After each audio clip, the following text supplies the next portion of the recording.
Please sit. Thank you.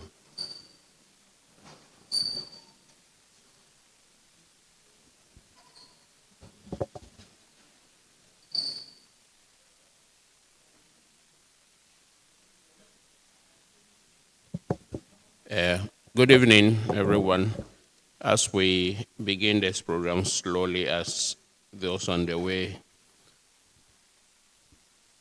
get here, my name is Obiaji, Honorary Secretary of the Academy. The President of the Academy, Vice Presidents of the Academy, Fellows of the Academy, invited guests, distinguished ladies and gentlemen. On behalf of the Fellows of the Ghana Academy of Arts and Sciences, Ghana's premier learned society, it is an honor and indeed my pleasure to welcome you to the second day of the Academy's Public Forum 2025 on the theme GALAMSEY Revisited. For those of us who were here yesterday, we began a critical conversation that is dear to our hearts and for our nation, addressing one of the most pressing environmental and socioeconomic challenges that confront us in these times. We had an excellent cadre of speakers who delved deeply into various aspects of this menace yesterday, laying the groundwork indeed for today's series. We continue our journey today to explore this multidimensional phenomenon and aiming to determine, among others, the far-reaching impacts, but hopefully also come up with sustainable solutions, hopefully, that will see in the end or minimize this menace. So today, we have an exceptional lineup of eminent speakers from various fields who will bring to us their perspectives, which we are anticipating is going to be a rich, comprehensive conversation. We would like to reiterate our profound gratitude to the sponsors, Bank of Ghana and Access Bank Ghana, whose generous sponsorship and support has made it possible to make this event a reality. I would also at this juncture like to acknowledge the presence of our young colleagues, the hope for the next generation. And we have in our midst Presbyterian Boys Secondary School Prefect and also Accra Girls on their way yet to arrive. We appreciate the time you have taken to come and listen to this all-important lecture. At this juncture, ladies and gentlemen, I'll proceed to, with your permission, introduce the chairperson for this event who will take over the proceedings. Our chairperson is an Emerita professor at the University of Ghana, Legon. She served as director at the Social Development Policy Division of the United Nations Economic Commission for Africa 2014-2017, and as director of the Institute of African Studies, University of Ghana, 2002 to 2009. In August 2022, she was appointed senior fellow at the Ghana Center for Democratic Development, CDD, Accra, and was appointed also as honorary professor at Nelson Mandela University, Port Elizabeth, South Africa in 2023. Our chairperson has undergraduate and graduate degrees in law from the University of Ghana, Legon, and the University of Dar es Salaam, Tanzania, and a PhD degree in anthropology from Indiana University, Bloomington, Indiana, USA. Her research and scholarly and advocacy interests include African development, human rights, women's rights and empowerment, contemporary African migrations, and African higher education systems, areas in which she has published extensively and across many years. Our chairperson is a fellow of the Ghana Academy of Arts and Sciences. She was elected vice president for the arts section in 2024.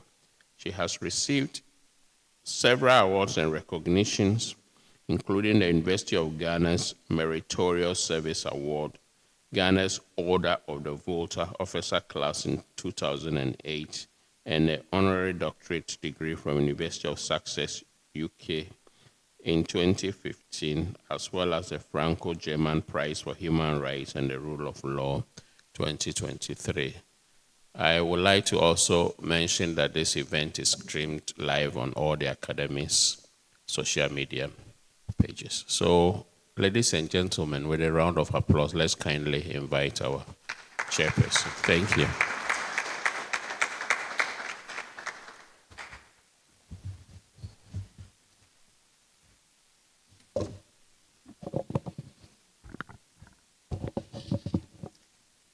Thank you very much, Honorary Secretary, Madam President of the Academy, former President of the Academy, Vice President of the Academy, Fellows of the Academy, distinguished invited speakers, ladies and gentlemen, our students and those who are on their way, and fellows and others who are joining us online.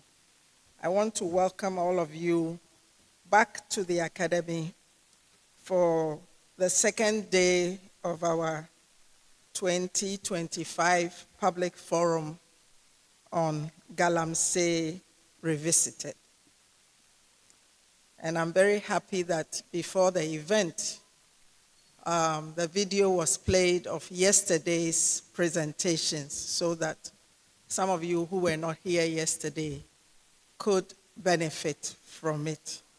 In fact, I've been traumatized since yesterday and the presentations that we had, especially the images that we saw.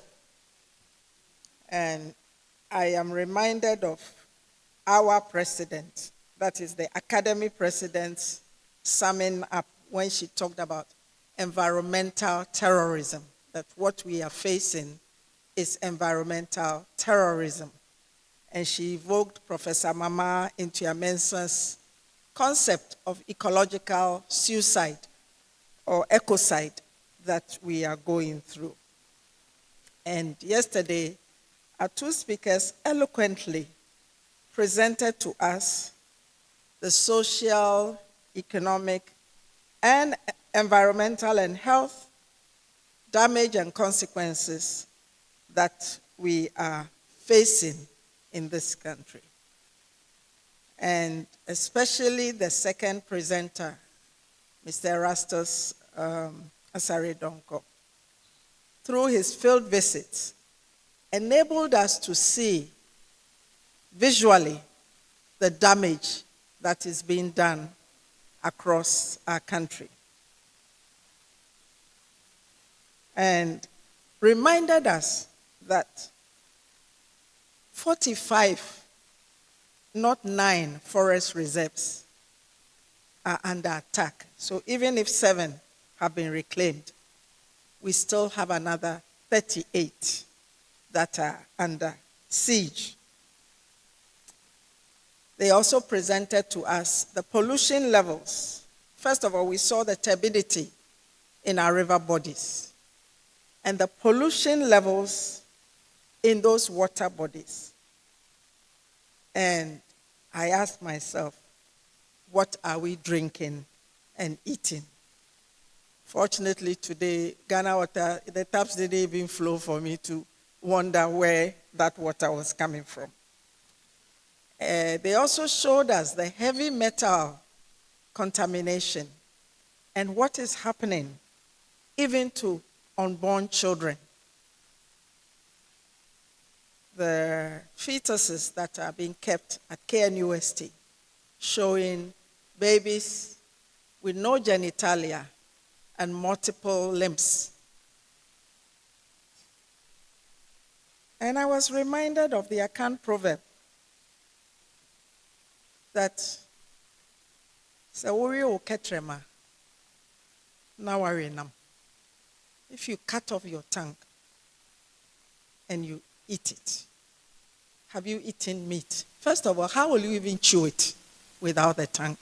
And this is what we are doing. Yari ye ketrema, or yari ye ketrema.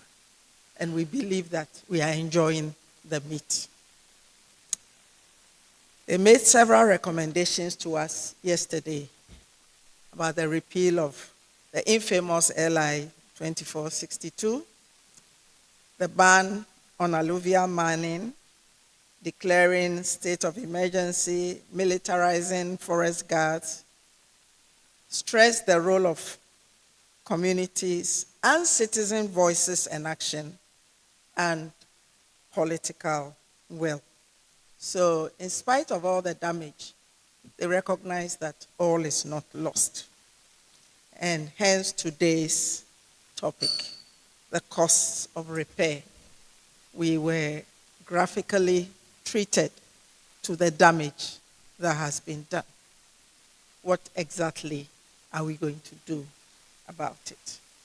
So we've assembled a team of 3 of our best minds. Unfortunately, they are all men. To tell us about these different aspects of repairing, recovering, resuscitating.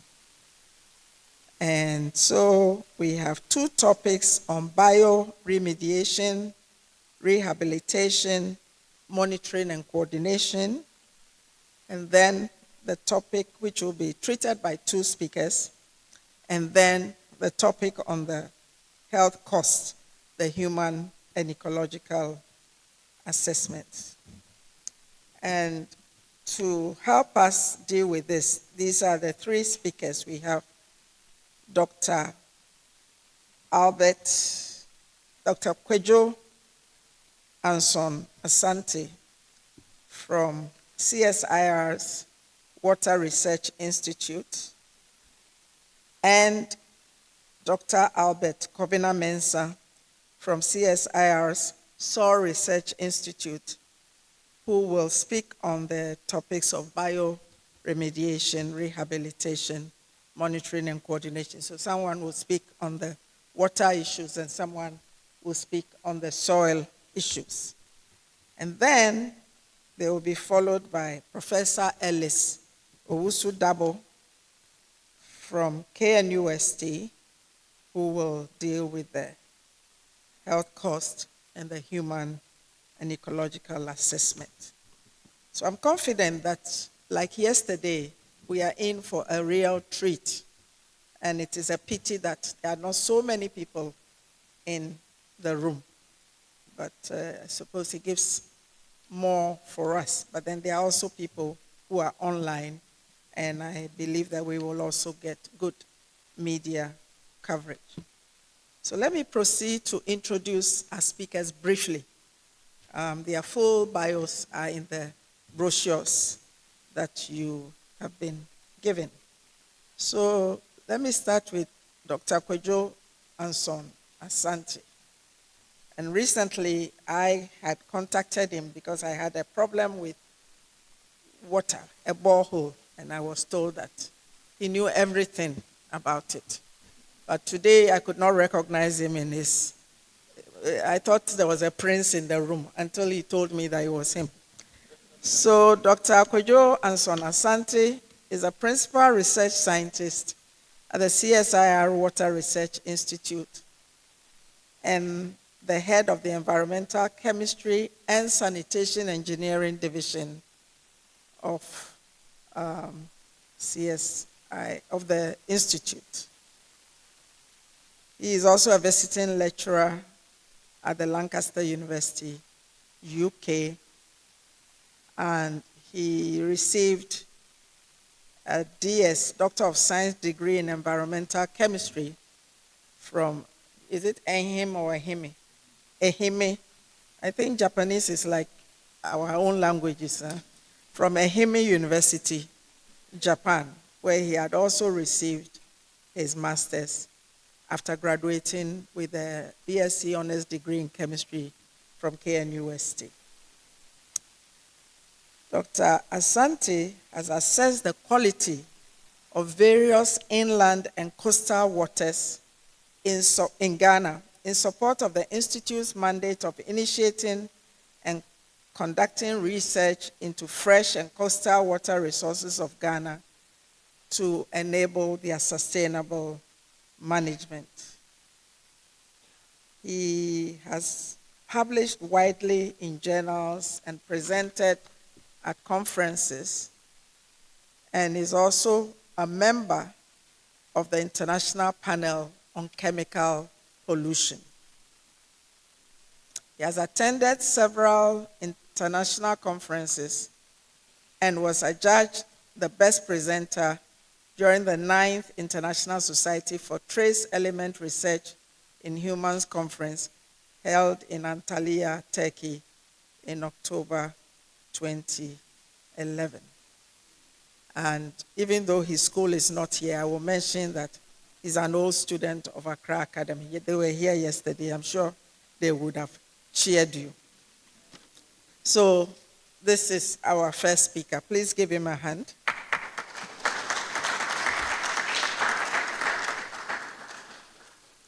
A second speaker on the topic of bioremediation, rehabilitation, monitoring, and coordination will be Dr. Albert Kobina Mensah, who is from the CSIR-Soil Research Institute.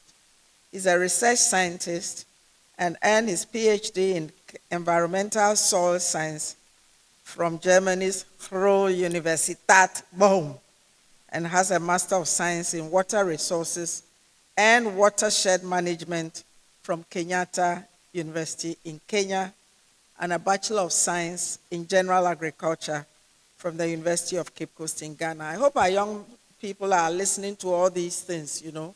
It's important, you know, what you can do. So you can do general agriculture and you can end up as a top soil scientist, yes. His research interest includes soil contamination and pollution, potentially hazardous elements in soil and remediation, phytoremediation, environmental risk assessment, redox chemistry of potentially toxic elements, and the sustainability of artisanal and small-scale mining. And he has participated in numerous rigorous laboratory investigations and field experiments to identify potential sustainable solutions to soil pollution concerns caused by gold mining in Ghana. He's an experienced researcher with a track record of doing and publishing high-quality research in high-impact journals in the fields of environmental sciences, soil sciences, public health, and mine sector sustainability. And he has been published in very prestigious journals and outlets. Our third speaker, Professor Ellis Owusu-Dabo, is the immediate past Pro-Vice Chancellor of the Kwame Nkrumah University of Science and Technology, Kumasi, a professor of epidemiology and global health, and a consultant public health physician and researcher.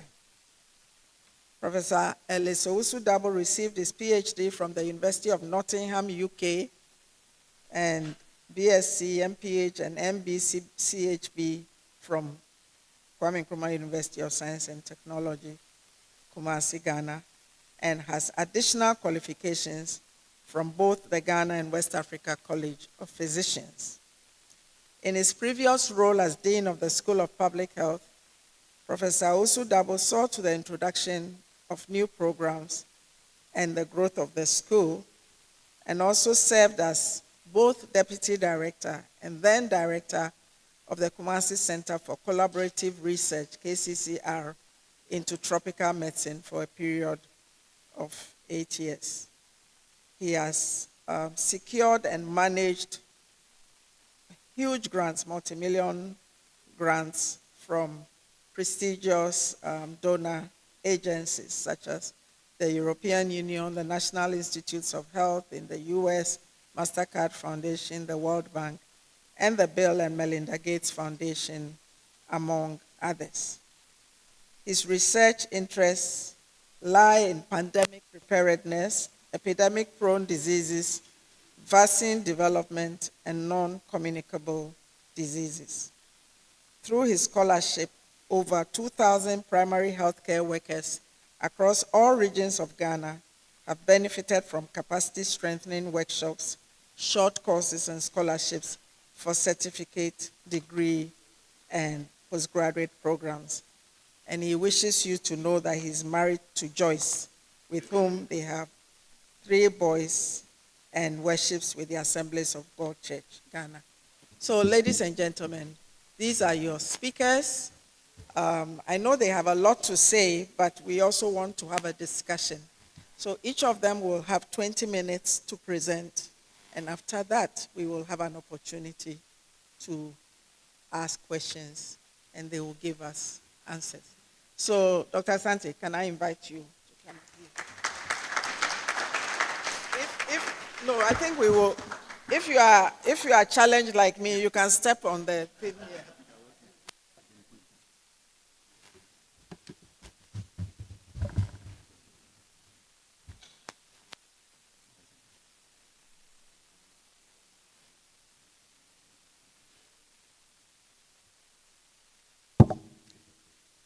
Thank you very much, Madam Chairperson, distinguished professors, ladies and gentlemen, good evening. So I present to you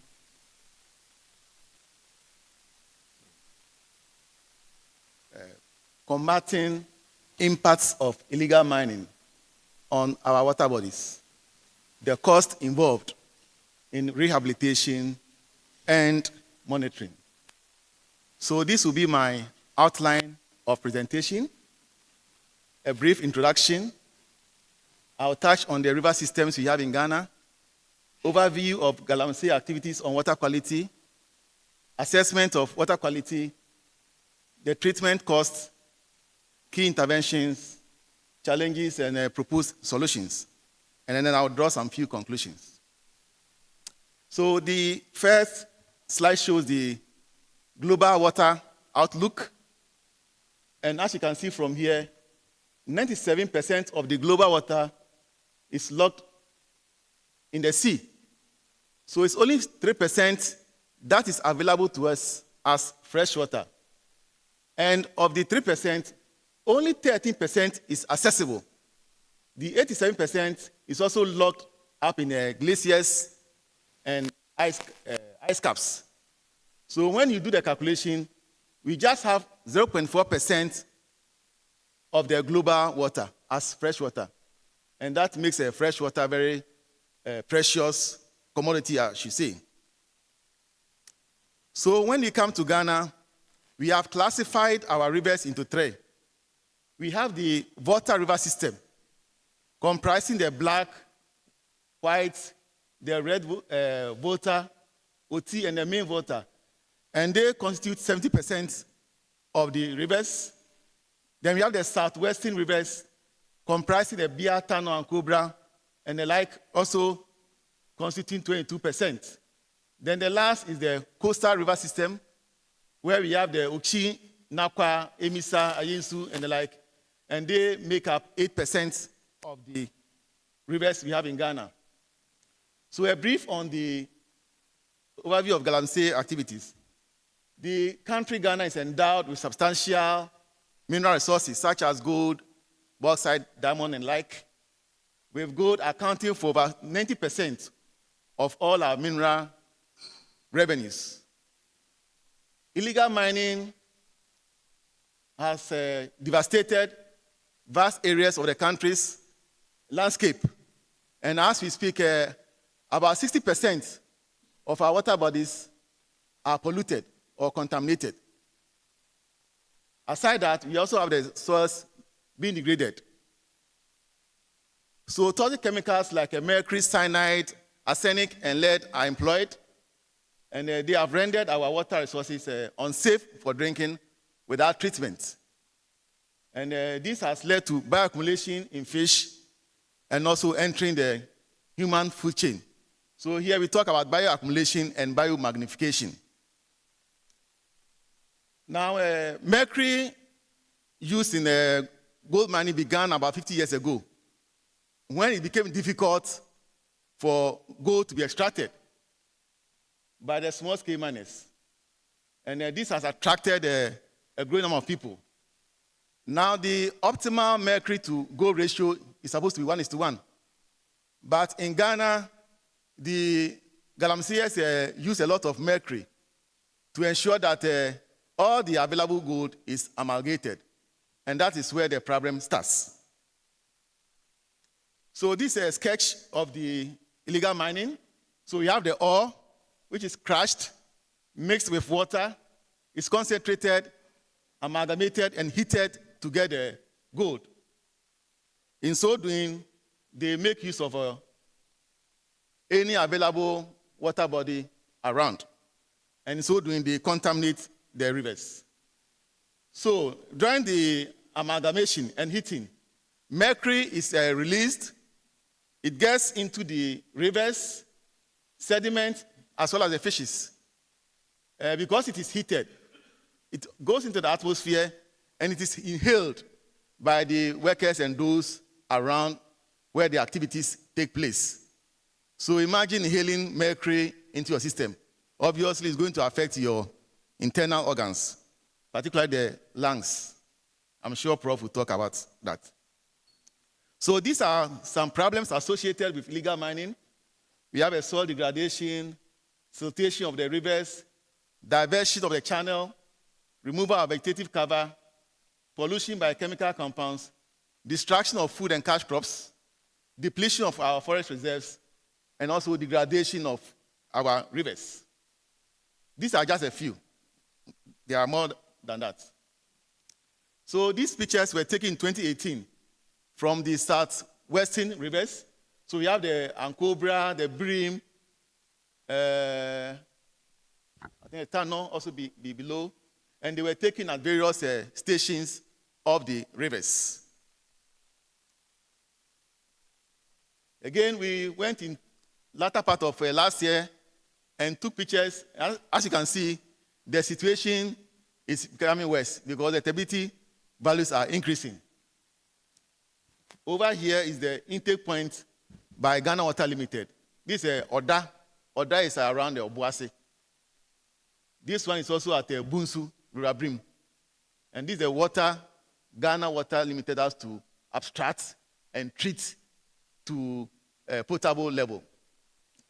And that's a lot of work and a lot of cost to Ghana Water Limited. So these are area views of pits dug by small-scale miners. So the top one is Ankobra Basin, and the down one is the Pra Basin. And as we speak, we can say that all the southwestern rivers are polluted with chemicals, as well as high turbidity levels because of the activities of the illegal miners. Aside that, when it rains, there's a land runoff which also goes into the rivers, and that also compounds the situation. Whilst we are trying to solve our problems, we have some foreigners also deeply involved. And after muddying our waters, they go and do the chibum. As you can see, the man here. He's enjoying whilst we are crying. Okay, over here I show some readings, stability levels between 2006 and 2018. So previously the levels were quite low. And let me say here that the stability level for drinking water should be 5 NTU. Should be 5 NTU, not more than that. So that's a guideline by WHO as well as the Ghana Standards Authority. So before, around 2000 up to 2006, they were quite low, as you can see from here. So the levels gradually increased as the years go by, and the activities also increased. In 2017, the then government placed a ban on illegal mining. So we saw marginal decrease in the levels of stability because of the one-year ban. So this one shows between 2017 and then 2021. In fact, we have the latest, but I couldn't add them. So as I said, 2017, the levels were decreasing, and then they started to increase steadily as the years go by. And that shows how serious the situation is. So the next slide shows the current stability levels that we have recorded from Ofin, Brim, and the like. These are the values.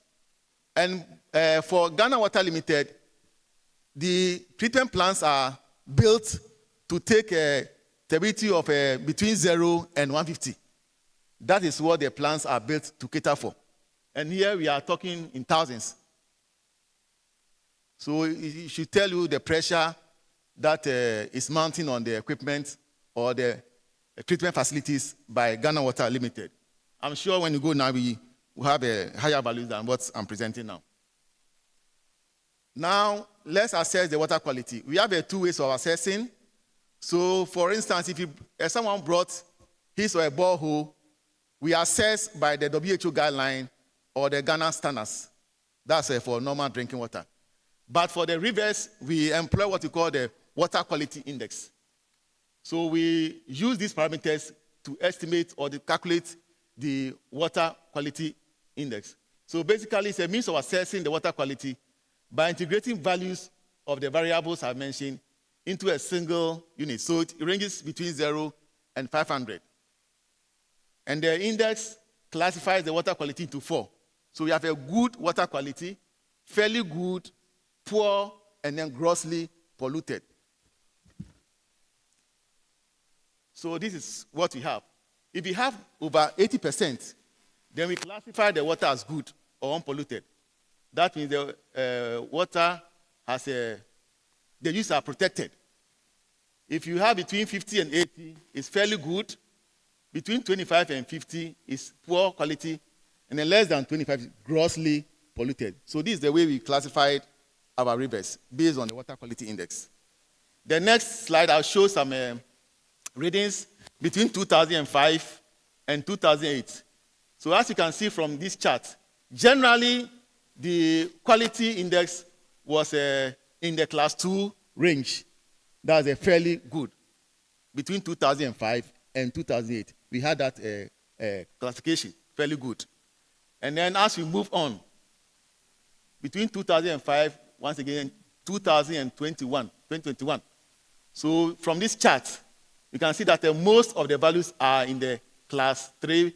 Few are in the class 2 still, but most of them are in the class 3 state. And that is what we are seeing now. So here shows the water scarcity, and this shows the amount of water per person. So they were estimated in 2020. If you take Ghana as a country, each person has 1,500 cubic meter per year. And as the years go by, the levels decrease because they were calculated the volume of water divided by the population. So once the population increases, then the levels will also decrease. And they were computed without environmental stress. Now, if you bring the stress, then the values will be worse. So currently, the Ghana, we are having water stress. If you take the water basin alone, that's the blue color, no stress at the moment.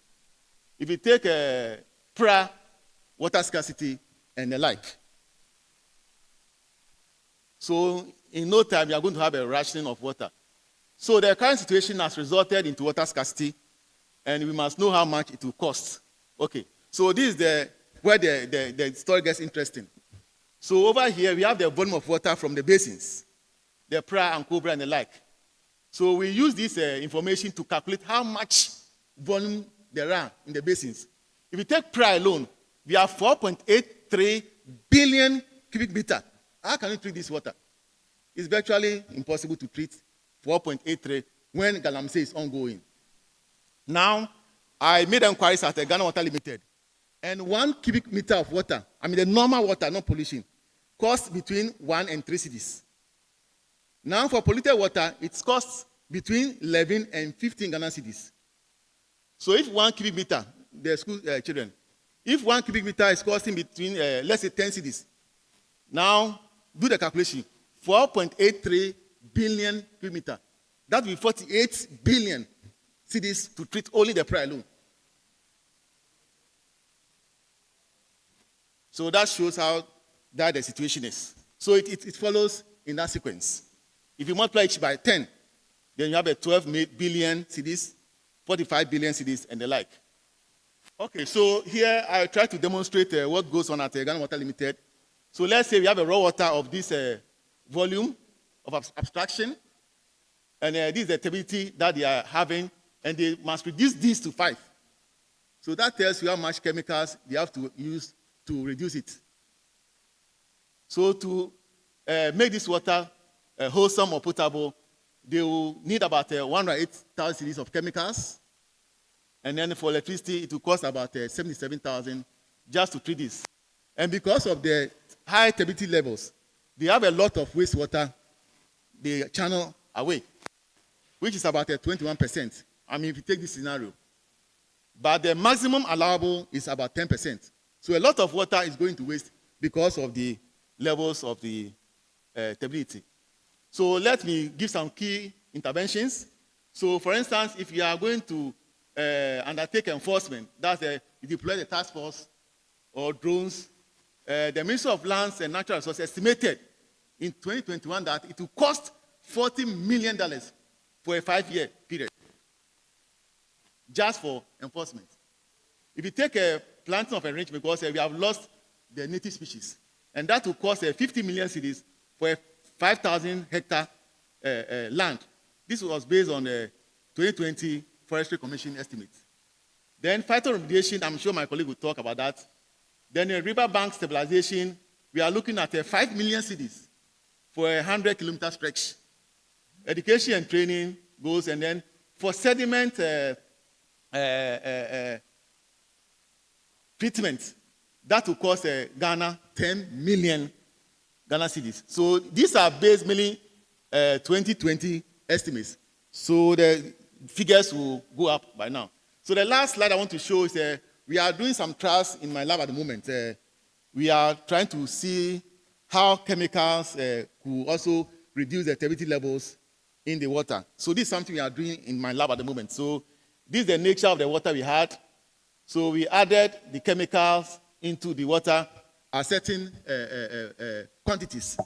So eventually we had a very clear water which passed for drinking, but not treatment anyway, just looking at the color. Okay. So what we realized was that the water was clear. A lot of the metals and the other contaminants were reduced in the clear water. However, they got entrenched in the sludge. So we need to see how best we can treat the sludge of the chemicals before we can dispose of it. So this is a trial we are doing, and when we are successful, we want to engage Ghana Water Limited. I want to say some few challenges. It seems that my time is up. So high cost of remediation, weak enforcement of the regulations, resistance from communities who are dependent on the GALAMSEY incomes, and then we also have a limited technical expertise. So there must be strong political will to enforce the regulation. And I'm saying that if you leave the rivers for about 3 to 5 years, it will regain naturally. It will undergo what we call self-purification or self-cleansing. So if you stop the GALAMSEY and we leave for about 5 years, we can get back to our natural state. Of course, the only problem is that we have to deal with the sludge or the sediment. because everything will be embedded in the sludge. So that will be the, but between 3 and 5 years, we can get back our state. So there should be community education to find alternative livelihood. Otherwise, the guys will go back. If it's not attractive, they'll go back.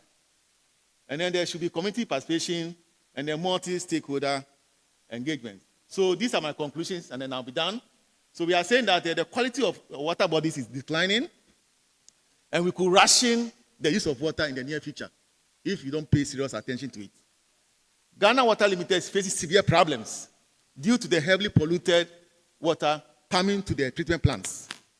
And the cost of treating the polluted water is becoming more expensive, and the cost of remediation technology is also quite high.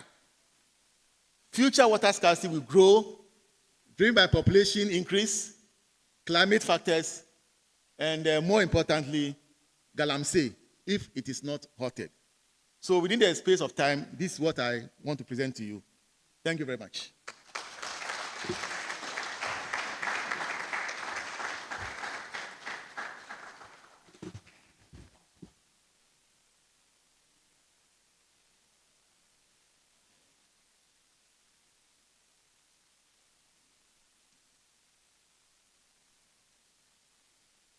Thank you very much, Dr. Asante. Can we give him another round of applause?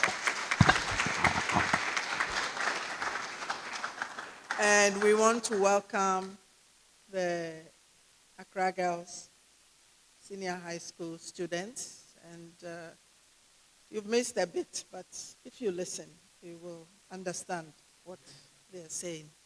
So now I want to call on the second speaker, Dr. Albert Kobina Mensah, to complement the first session on the bioremediation, etc. Thank you.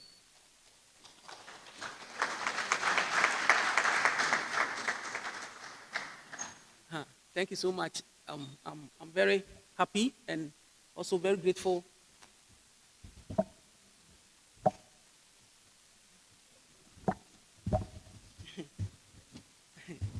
I can't believe I'm supposed to stand on this in order to project my height. Yeah, thank you so much. I'm very pleased and also humbled to be here to share some of my research findings that I've actually done over the years on remediation, restoration, reclamation, and vegetation of degraded mining site. So, if my slides could be projected.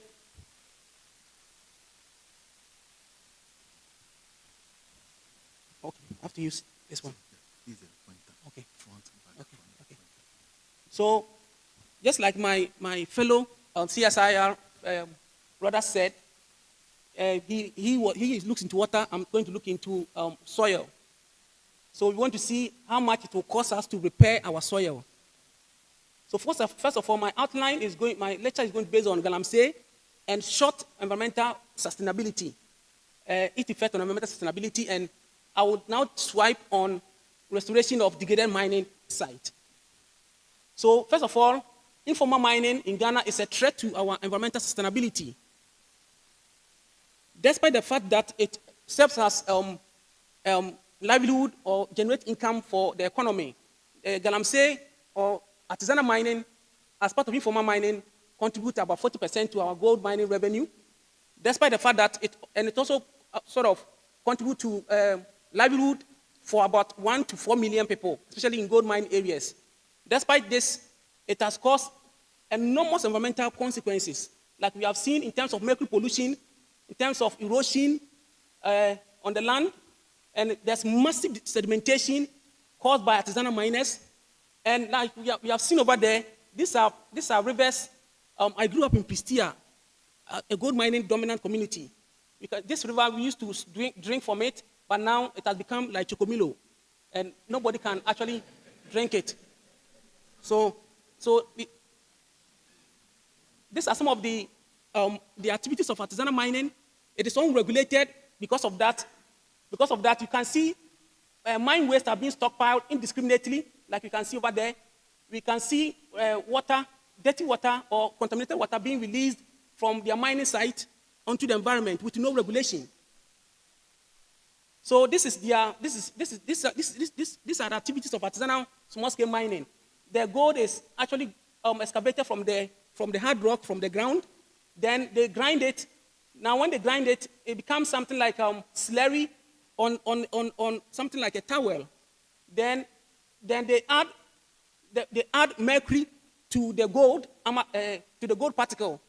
Actually, when it gets to this place, the gold is not extracted yet. It's not pure. So it is mixed with soil particles. So they add the mercury to amalgate, to do amalgamation, which sort of separates the gold from the soil particles. Then they burn it. They burn it in open air. All these activities releases mercury into the environment. One of the major challenges with artisanal small-scale mining is with mercury.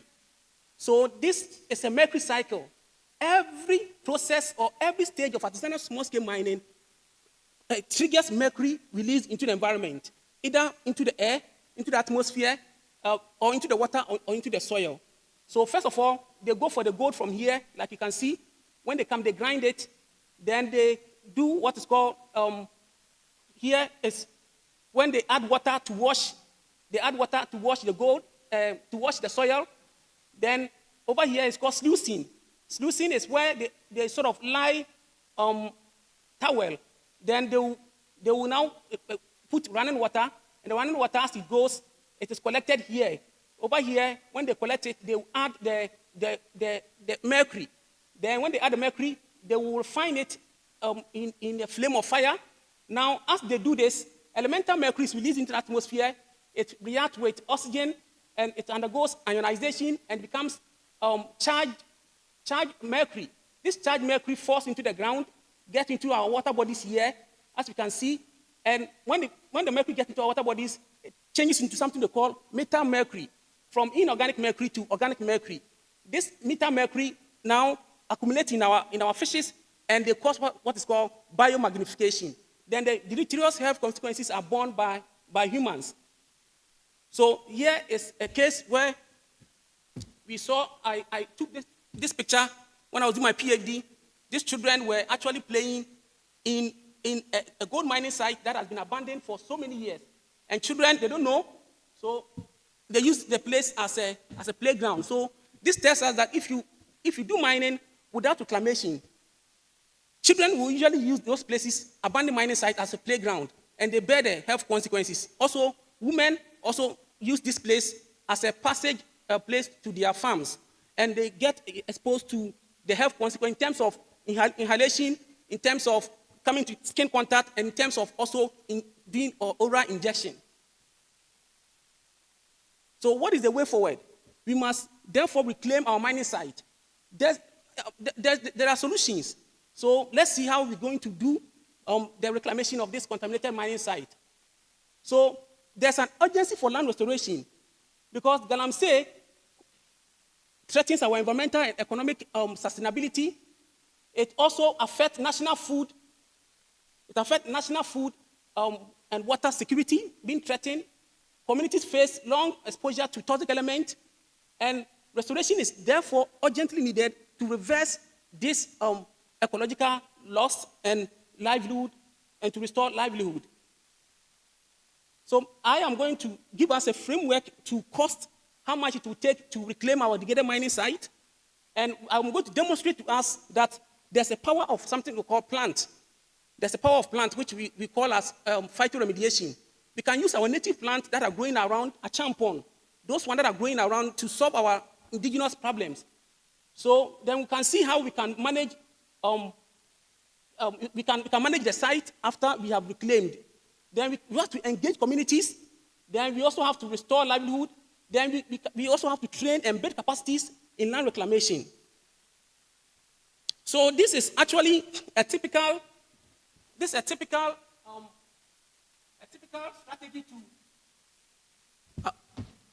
strategy to reclaim our mining site. How do we choose a remediation option? Do we choose biological? Do we choose chemical? Do we choose physical? All these things. Then also, when it comes to monitoring and measuring restored site, we have to compare it to natural forest We have to use biomass quantity. It will depend on how much biomass the plant is going to give. And we have to also use some soil quality indicators, the pH, the EC, which is the electrical conductivity, the heavy metal content. Then when it comes to the plant species, we can use shrubs, we can use trees, or we can use grasses. Do we have to do monoculture, where we consider only one plant species? Or we have to do mixed plantation or mixed species? Do we use native species, or we use foreign species? Then also when it comes to the management of the restored site, we can do irrigation, we can do fertilizer application. There are challenges. The challenges are that in terms of research funding, for instance, is a very big challenge for us in the research space. Then there's also technical expertise that sometimes are lacking, especially when it comes to land degradation and remediation. I was telling a colleague that, when it comes to soil remediation and its science, it is a specific area. It is not an area that someone who has done soil science can just tackle. Even though you have done soil science, you can tackle, but it's an area that one must be trained specifically for. And I was trained in the lab of Professor Jörg Rinklebe in Germany, and I was trained on flooding and biogeochemistry of acid-contaminated soils and how to reclaim those sites. I work on a mining site in Pristia that measures around 126,000 kilometers square. So then when we're able to reclaim the mining site, we can have social significance, we can have environmental significance and economic significance. Now let us see how we are going to reclaim our mining site via phytoremediation. First of all, we have to do what is called assessment. We have to remove the contaminant. We have to do landform reconstruction and design. We have to restore the fertility. We have to monitor. We have to also do project inception. There must be community engagement, data analysis and reporting. We have to train capacity. We have to train and build capacity. So first of all, when the site, if you want to restore the site, the first thing you're supposed to do is to do initial site characterization. Okay? When you go to the hospital, the first thing they do is to take your vitals. They take your temperature, they take your weight, they take your pressure, because all this bear some significant effect on the sicknesses which you are exposed to. It is the same thing with soil. We have to measure the pH to see whether the soil is having a problem or not. We have to also measure for heavy metals. We have to measure for heavy metals, arsenic, lead, and mercury, cadmium. All these have carcinogenic effect. We have to also know the topography of the field. Then we have to also do stakeholder engagement. Then we have to, when we come, we have to take steps to discard the debris. After mining, you see, they leave the plastics, the machines, and all that. There should be strategies to get them off.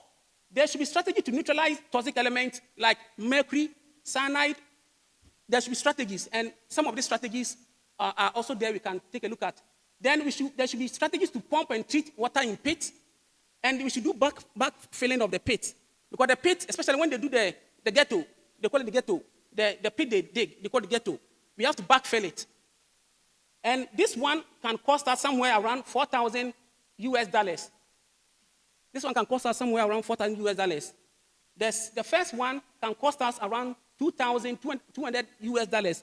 That is for a hectare and within a year. For a hectare and within a year.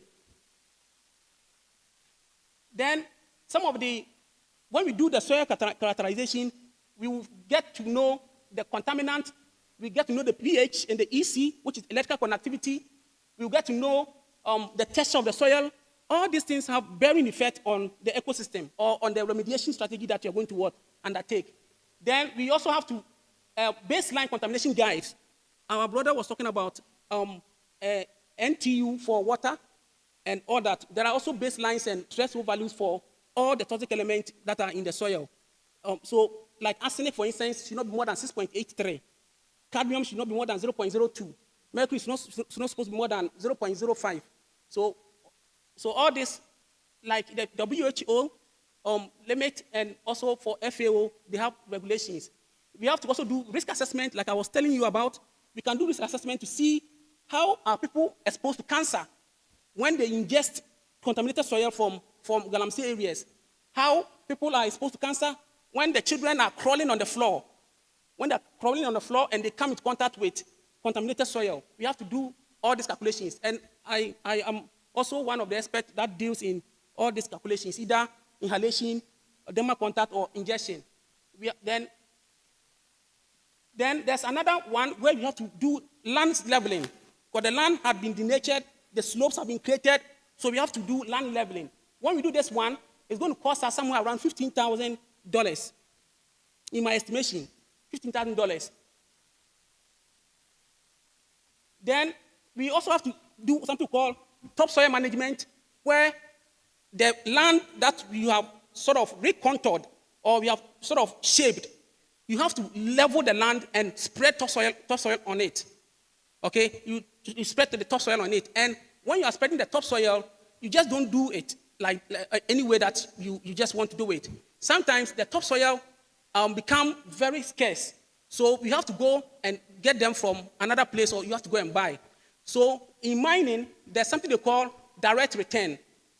Direct return, where when you start the mining, all the topsoil that you have been scraping, you save it somewhere. Then when it is time for you to do the reclamation, you come and use that one to fill the area. It's called direct return. It has the advantages of conserving the soil fertility. It has the advantages of not introducing alien species to the area. It has the advantage of sort of also preserving the soil the soil fauna and the soil flora. Then the next thing you can also do is to apply amendment. You know, sometimes you cannot plant the trees there or the species. You can't just plant them like that. You have to support it. So when you do that, it is called aided revegetation or aided reclamation. What you do is that you first have to apply, after applying the topsoil, you also apply amendment. Amendment like biochar. Biochar, I would say it is like BDA. Okay? Biochar it's like charcoal. You can also use compost. You can use manure. You can use iron oxide. All these ones can be used to spread on the land surface after you have spread your soil. Then that one alone can cost us, that one actually, so when we do that, this one can cost us $10,000 US. So where you spread the topsoil, you neutralize soil acidity. Secondary school, we've been doing liming. We do liming when the soil is acidic by adding what? Calcium carbonate or salt. And the salt will displace those exchangeable acidity like aluminium from the exchangeable site, then to be occupied by calcium, magnesium, potassium. Those are exchangeable cations, and that can help to buffer the soil against changes in what? Soil pH. So that is for acidity. Then the next one is to select our crops. Which plants are going to do well for the planting? And we have to select native species, which are trees. Those ones you can just one of the ways to facilitate the success of reclamation is just to have an idea about which species are growing on the area.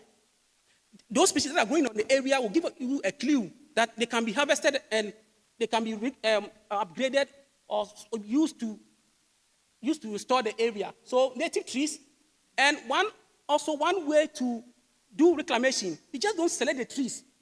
You have to do it in consultation with the community, okay? And always, when the tree has something called economic value, it helps a lot. Because there was a documentary that they were trying to restore the area in China, and the people were like, are you going to eat trees? Who eat trees? The problem there was that the people were not adequately consulted. Two, the trees they were planting was not one that was serving as economic and social value to the people in the area. So it is always good to select some of this. And there are successes where they have used cocoa. Cocoa plant is growing on a 5-year restored GALAMSEY site. I have it in my book. Then we can use oil palm. Oil palm is mostly used, especially when you go to those areas in Takyiwaa and the like. And this one can cost us something around $4,000. Then you have to you have to choose mixed cropping over monocropping. Okay, you don't have to choose only one species, because one species can be subjected to pests and diseases. They can also die. But when you choose mixed plantation, it really helps. Then this is a combined effect of using biochar and phytoremediation. This one you use plant species together with what? Either compost, biochar, or manure. So you first of all, this is the abandoned mining site. The abandoned mining site. This is the abandoned mining site, and we want to plant this particular species, which is phytoremediation. At the end of the day, when you finish, the land can be used to cultivate what? Maize. Okay? So when you can mix it together, where you apply the soil with compost, biochar, or manure, and when you finish, you do your planting. That one is called assisted reclamation or assisted revegetation. And that one will cost us, just a moment. Then there's also something we call monitoring and maintenance. We have to monitor. We can't just leave it there like that. We have to monitor. We have to do regular inspection. We have to water young species. We have to fill those plants that did not actually come up. We have to also safeguard the area against bushfire. And this one can cost us something around $4,000. Then we have to also measure success and progress. Is the plant reclaiming as we have taught? Is the soil bouncing back to its natural state and all that? So this one will cost us, this one I use 5 years because usually EPA uses 5 years to be able to see if the mine land that is reclaimed is recovering to its original state. You can't just do it for 1 year. They use 5 years to measure. So that one will cost something around 9,150 is here. $9,150. And for all this thing, erosion control, replanting, caretaker, record keeping, pest management, water analysis, soil analysis, and EPA certification, you need it. Officer evaluation when they come, replanting, and all that. So, and you have to also harvest the plant. You have to harvest it, and you have to safely dispose it. You can't just harvest it and just put it there for some goats or some livestock to come and feed on it. So there's supposed to be a place where you safely dispose the plant to. So you can do what is called incineration. You can do incineration where you bury it on the floor or on the ground. There are repercussions where the toxic element can mobilize and get into the groundwater. But of course, there are repercussions, But you have to weigh to see that the advantages outweigh the cost or the negatives. So when you do this one, where we safely harvest and dispose of contaminated plant, we invested something around $4,000. Then on and on, some of the things that some other companies or some NGOs have done, you can go and have a look at Tropembos. They help to reclaim and restore the hidden mining site. There's also a very big lesson to learn from China's Lost Plateau restoration. The pictures are there and the videos are on YouTube. And Nigeria Jos Plateau Restoration Project is also a very good case study for us. Then there are some cases in Western region, which some of them I have documented in my book. So this is my new book over here. The book consists of 23 chapters. It has 464 pages. I give the methods for identifying soil to human health risks in mining site. Then it promotes phytoremediation as a solution. It also brings out some of the gaps in land reclamation research in Ghana. Then it talks to us about how to plan reclamation works. And there are case studies for successful reclamation and restoration in artisanal small-scale mining, and the large-scale mining industry. And this is now finally overall how much it will cost us to restore our ecosystem. Taking into consideration all the factors that I've enumerated, per my calculation, we are going to have to spend somewhere around $71,326 US dollars to be able to restore the ecosystem per hectare within a year. So 71,326 US dollars for restoring our ecosystem within a year and for only one hectare. So you can imagine if you want to sort of reclaim vast quantum of areas. I thank you.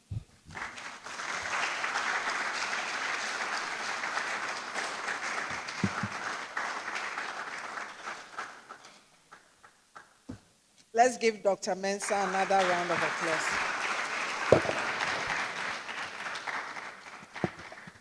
I think I will help him sell his book. I'll do an auction.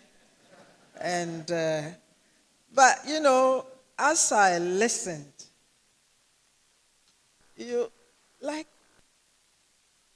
unlike some political parties, we can say that we have the men and the women, and they can do it, right? They can do it.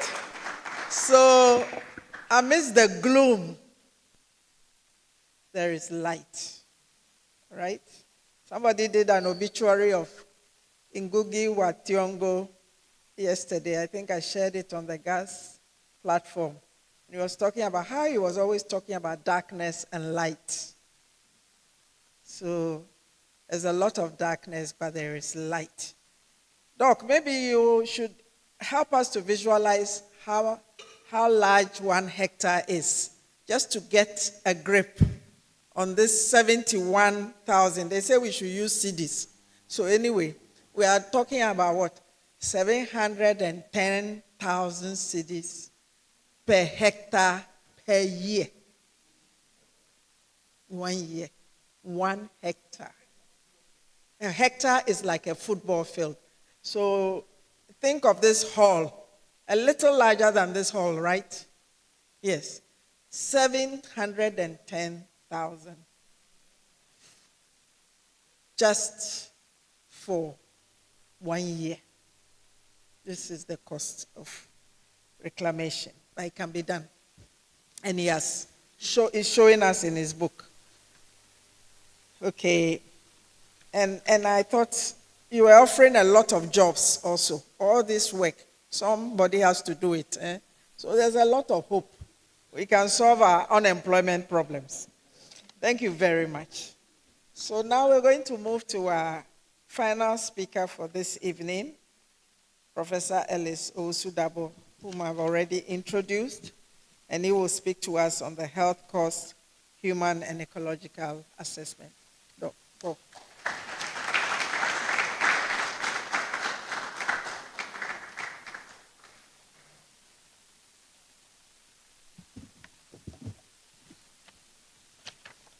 Emerita, Professor, I'm so grateful for the opportunity to be here. I think my work has been made very easy by the first 2 speakers because they've actually set a stage very well for the presentation which I'm going to make. Esteemed scholars, I welcome particularly our younger generation who are here to listen to what is a very critical subject matter. So I intentionally put GALAMSEY in red, and because my work has been made very easy, I will just go through this presentation by looking at the purpose, obviously, and mining in context. It's already been presented. I will therefore zoom in and look at the health impact and the costs and give you a sense of how cost assessment is made in health. And then I shall look at the ecological costs. Again, my colleague has done a wonderful job, so I shall not waste time at all. Now that we know what a hectare looks like and we know how much it's going to cost. But I have to say that as I shall soon show, that what my colleague has done is looking at the variables directly. There are indirect costs. For example, if somebody doesn't go to work or gets injured trying to reclaim using phytomediation, do we incorporate this? And how does that, do do to the costs that we're looking at. And those are some of the things that I'm going to be looking at. So the ecological costs, I just will add one bit or so to it, and then of course I will ask for a call to action. As a public health person, I will definitely do so, and therefore give you a few pointers, and then we shall be out of here. I know that a lot of the issues have been discussed, so I shall not bore you at all. But suffice to say that, you know, the historical antecedents are that we've been mining for over 1,000 years. The literature is rife. There's several indicators. We've gone through all sorts of things, structural adjustment. All of these things led to, you know, the piece about people trying to look into what is there within our environment that we can go after. And therefore, government, you know, led the stage. We fast forward, we know what it is. Ghanaians have acquired licenses, and we know what we're doing now to ourselves. We have brought in the Chinese, and we know what is going on by way of artisanal small-scale gold mining, otherwise referred to as GALAMSEY, gather them and sell. So, as I say, the literature is rife as far as the presence of gold mining in this country is concerned. Again, my work has been made easier because yesterday I know that he and I have made a couple of presentations, Erastus, and so I'm sure that you saw vivid images of some of the wanton destruction of the environment and the consequential potential health impacts. But typically, this is how this is set, and my colleague described how the extraction of the mineral is done in a typical setting like this. Now, mind you, before this is done, there's clearance of the forest. Human beings have gotten closer to the forest, and we in health know the consequences of this. I mean, for example, if you look at of the 22 or so zoonosis or zoonotic diseases that are around, we know that about 70 to 80% of them are as a result of the fact that man has gotten closer to the forests. And so some of these pandemics and so on that, you know, we haven't come out of the issues of C-19, COVID-19, but nobody can predict what the next pandemic might be. It might as well be because some people have gotten closer to the forest and have been involved in a certain cycle that transmits disease. So just the clearance alone, which obviously my colleague has described in terms of reclamation and so on, will give you a sense of what the health cost could be. And so the menace, as far as health is concerned, I shall categorize the various forms to which humans are subject to, not just the chemicals that we use. Again, it's been described. So first is that we drink and swallow, so orally, these toxins. So the heavy metals that have been described, the cadmiums, the arsenic, the mercuries, and so on and so forth, whether they are in fishes or in water or whatever, the purification and so on and so forth, all of these things will result in ingestion. Then there's the direct skin contact. So the direct skin contact of these heavy metals, the mercuries, and so on and so forth, have health consequences. Cadmium and so on, they all have health consequences. Then we have the inhalation, constant inhalation. For a very long time, the hypothesis was that there was a certain vector that was predicted in the transmission of Buruli ulcer. And so it is known that in many mining areas, Buruli ulcer is rampant. So some of these things, you might not be able to assess the direct impact, but then obviously the indirect impact. So we've talked about ingestion, we've talked about inhalation, we've talked about direct skin contact. All these are health consequences. Then, of course, you can look at health from the use of substances. So these boys and girls, youth, men, you know, who are involved in these things, they often will use the tramadols, the alcohol, the marijuanas, and so on. So substance use abuse is also rampant. We know the social vices and consequences of some of these substances that are used. All of these have indirect health consequences as far as the environment, the GALAMSEY is concerned. I shall move on to talk about the epidemic-prone diseases that I mentioned about earlier, and say that again, several literature has shown that in the western, the eastern, the Ashanti-Abono regions, where we have a lot of these GALAMSEY going on, we are aware that these diseases, I'm referring to upper respiratory tract infections, lower respiratory tract infections, acute illnesses. Remember that even when you clear the environment like this and you create these puddles and so on and so forth, we know what happens to vectors of disease transmission.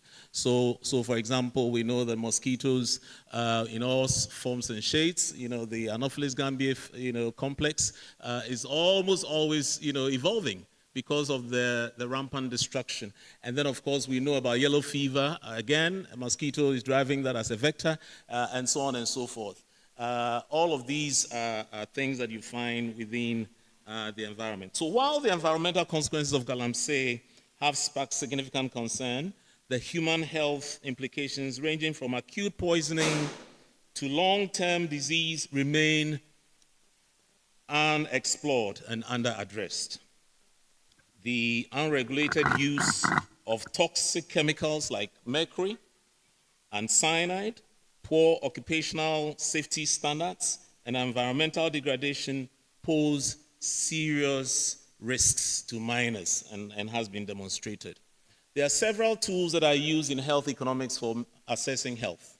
One of them is very common, and we call the cost-effective analysis. Again, here you are looking at interventions. So my brother has been talking about interventions, several interventions. What will be the cost of using phytomediation versus another intervention, for example? Reclamation of the soil, clearing other soils from other places, digging out additional holes, what will that lead to, and so on and so forth. So in cost-effective analysis, you look at cost versus effectiveness of different interventions. So i.e. the example we use for the environment, for example. Now, there are several things one could do. So for example, the constant deposition of heavy metals such as mercury in the kidneys leading to, we are aware that Ghana's case burden as far as renal failure is concerned is on the ascendancy. Now, assuming, without admitting, that that is as a result of the deposition of these heavy metals and so on and so forth, of course, we know that there are several other causes that lead to end-stage renal failure. Now, one may have to look at the cost of dialysis versus renal transplant in a cost-effective analysis. And then you see which one, in terms of effectiveness and costs, are we, and as a nation, are we ready to bear the brunt of this? And as I say, I can give you the cost of acute illnesses such as diarrheal illnesses, acute upper respiratory tract infections.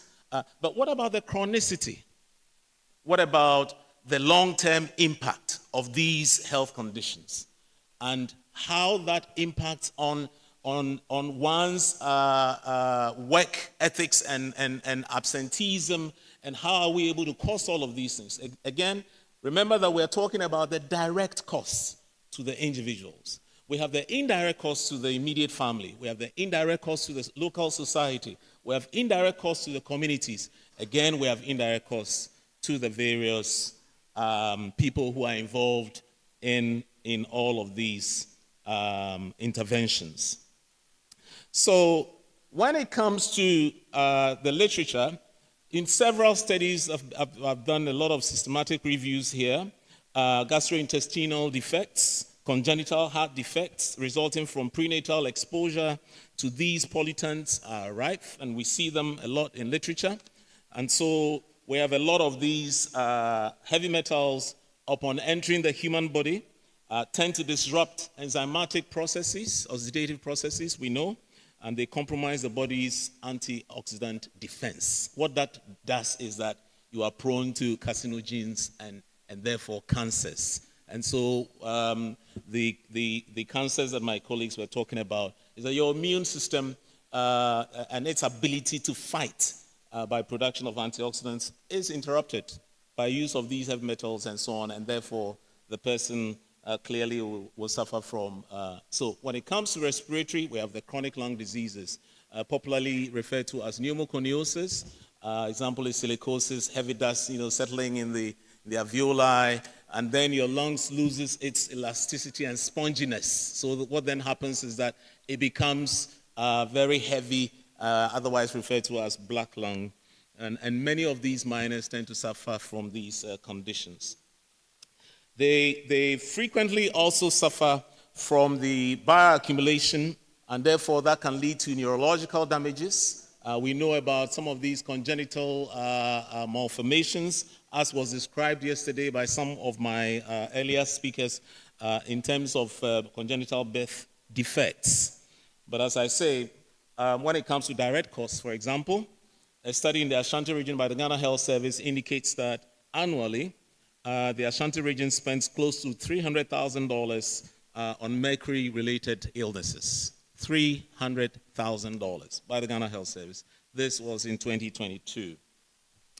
I've spoken about, the acute bronchitis, and then, of course, I've looked at some of the chronic situations. There are several scenarios that I try to picture here.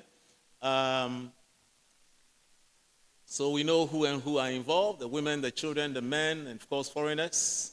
There's apparent gains, but if you look at the gains versus the consequences, the reduced cultivable land, reduced crop production, increased consumption, remember that all those have direct impact on nutritional status of mothers and children and so on and so forth. So you go to some of these places, children, the average hemoglobin count per child is below 10 grams per deciliter. That may have a direct impact as a result of these things that are happening there. And, so we've spoken about catastrophes on the Ofin River, for example. The Ghanaian Times reported an increase in cases of kidney diseases, and several of these have been presented in literature. Skin diseases have been reported, principally by workers and residents from Anyama Dukrom, who showed almost 30% increase in skin diseases in that environment. The study by the Venerable Amponsateria and Dateban found that most mining towns in Ghana harbor several commercial sex workers. The consequences of that we know. And in the midst of the HIV/AIDS pandemic, we knew about all of that. I mean, in the mining towns of Obuasi and Takyiwaa and all those places, we knew that the per capita point prevalence of HIV/AIDS was much higher. And so all of those are there. I shall jump the ecological assessment and quickly look at some of I've discussed this. Mercury can cause kidney diseases, lower respiratory tract infections, cardiovascular, and other conditions. And then, of course, when people think that they have gained economically, of what use? I mean, it's like saying that, we're not taking any action, we're getting boreholes. We are aware that even some of the boreholes that we're digging, they are not suitable for drinking.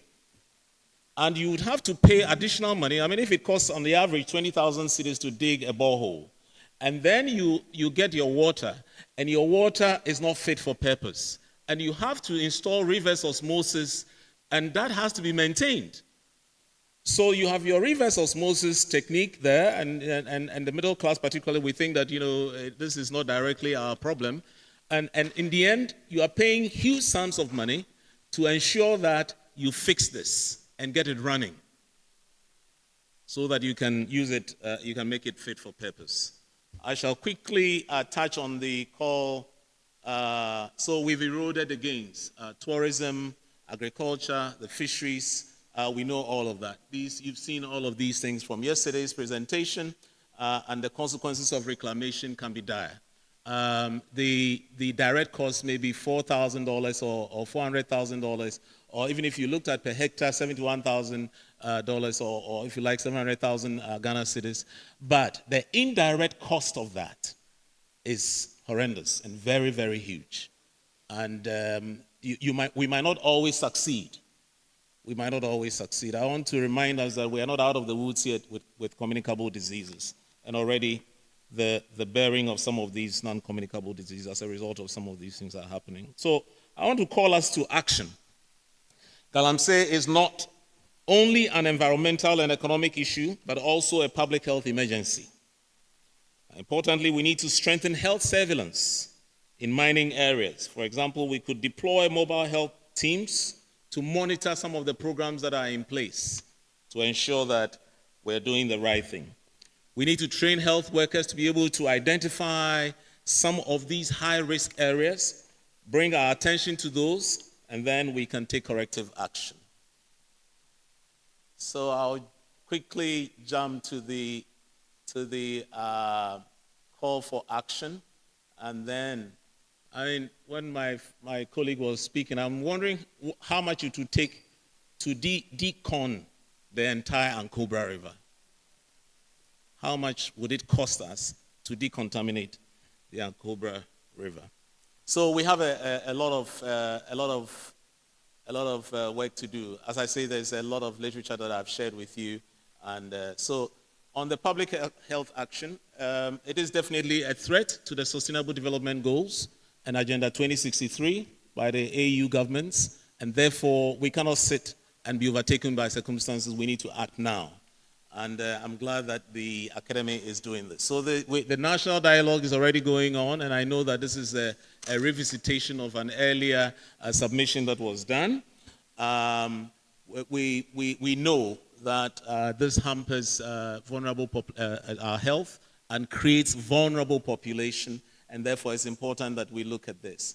There's a chance for Africa to build a network and make sure that we rise up and tackle this condition. It's actually a developmental issue now. GALAMSEY is a developmental issue, and all of us must look at it and come to terms with it. So the fight has been largely left with the media, and I call all on us here seated to let our voices be heard so that it's not, So for us in academia, we conduct the usual research, and obviously the trials in GALAMSEY endemic areas versus non-GALAMSEY endemic areas show the evidence. It's all here in the literature. We've shown all of this. You can compare GALAMSEY endemic environment with those that are non-endemic environment for GALAMSEY, and then you see what is there. Hold policy dialogues, intensify health education, ensure that we create a more sustainable and scalable enterprises for these ones who are otherwise seeing this as the most profitable, but obviously eroding the gains that they make economic-wise. So that, for me, is critical. And then, of course, we have to offer scholarships and employable skills enterprises for these ones so that, as my colleagues earlier said, so that they don't go back to these things. Mind you, many of them would have created a situation where they would have developed tolerance to some of these conditions of substance abuse. Academia, government engagement, this is what we are doing here. And hopefully, all of us will take action. We're listening and we'll take action. Stakeholder engagement is what we're doing, and I applaud the Academy for doing that. I've spoken about alternative source of livelihoods as a means of ensuring that this is nipped in the bud, and obviously that we do not leave a legacy for posterity that only comes to inherit diseases and conditions that are inimical to our existence. Well, of course, we must be concerned, and of course, I speak about, the need to ensure that, we tag along certain things that will help us to maintain our original name of Gold Coast without necessarily compromising our standards environmental-wise and health-wise. And here I have a quote from Guy Macpherson, and he says, if you really think that the environment is less important than the economy, try holding your breath and count your money. And that will give you a sense of what the impact of GALAMSEY is to our health and our living. And on that note, I'd like to thank you so very much for your kind attention, and I hope that we will take action.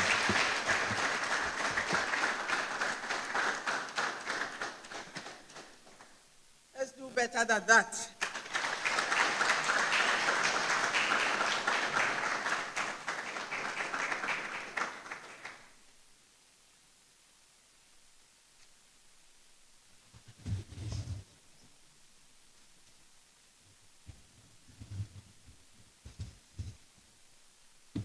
And let's give a round of applause to the Academy.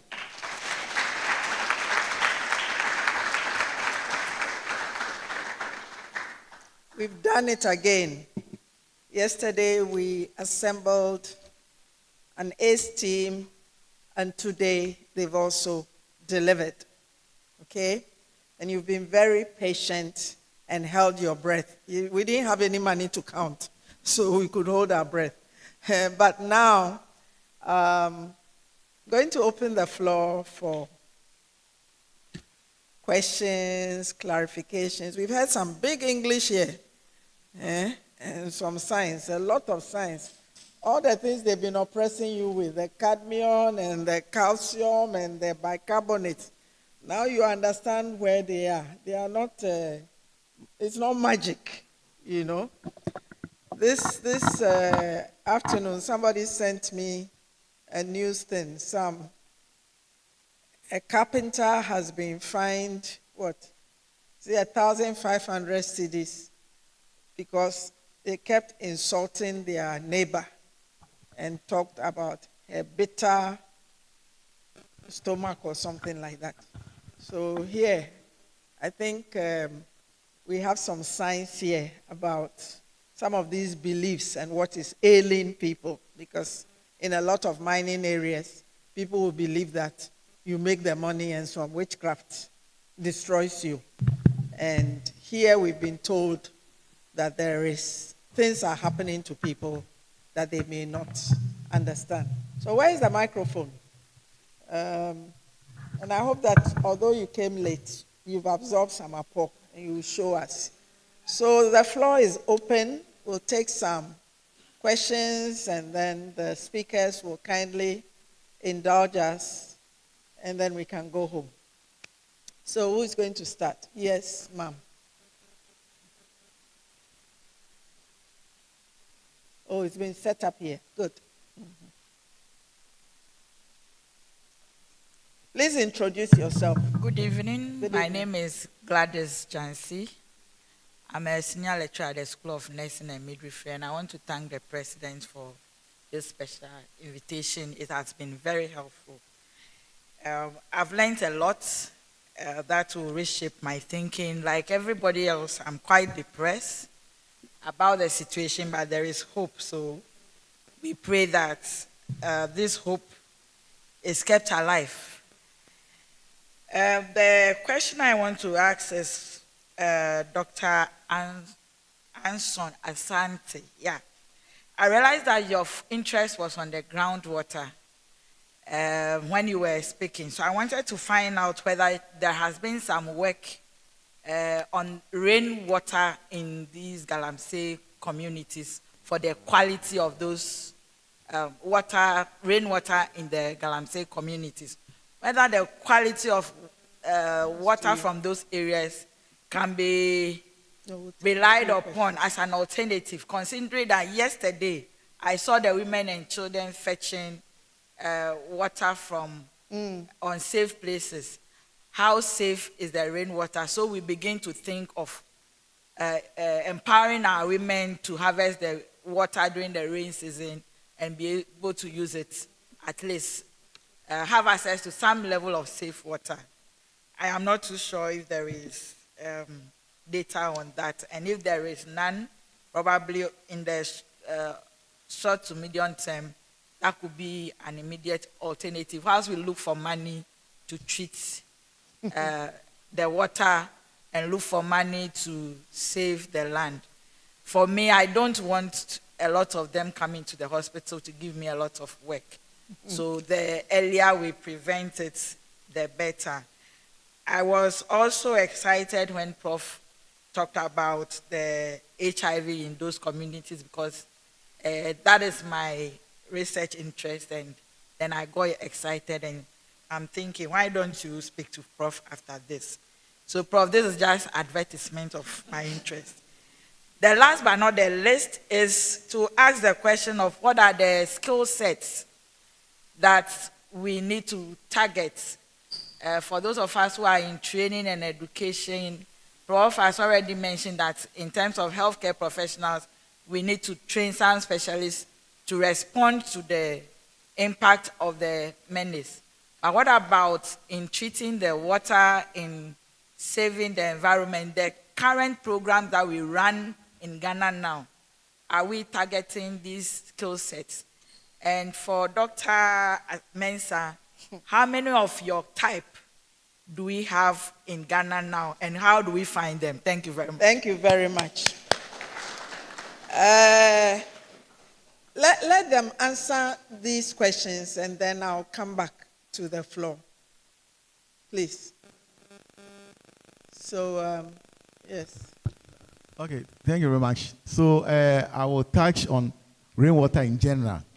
So generally, rainwater is okay, it's good, just that it is less mineralized, the mineral content is low, and then depending on the area, you could have the pH also being very low. There's something called acid rain.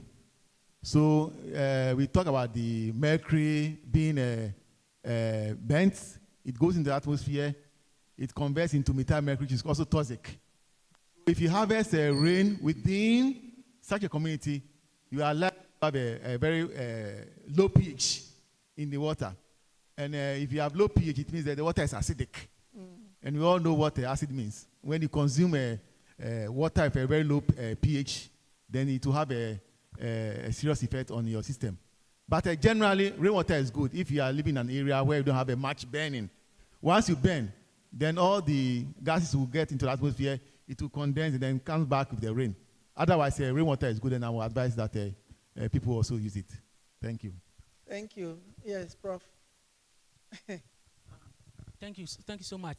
Actually, that's a very brilliant question and very important one. The professor here was telling me silently.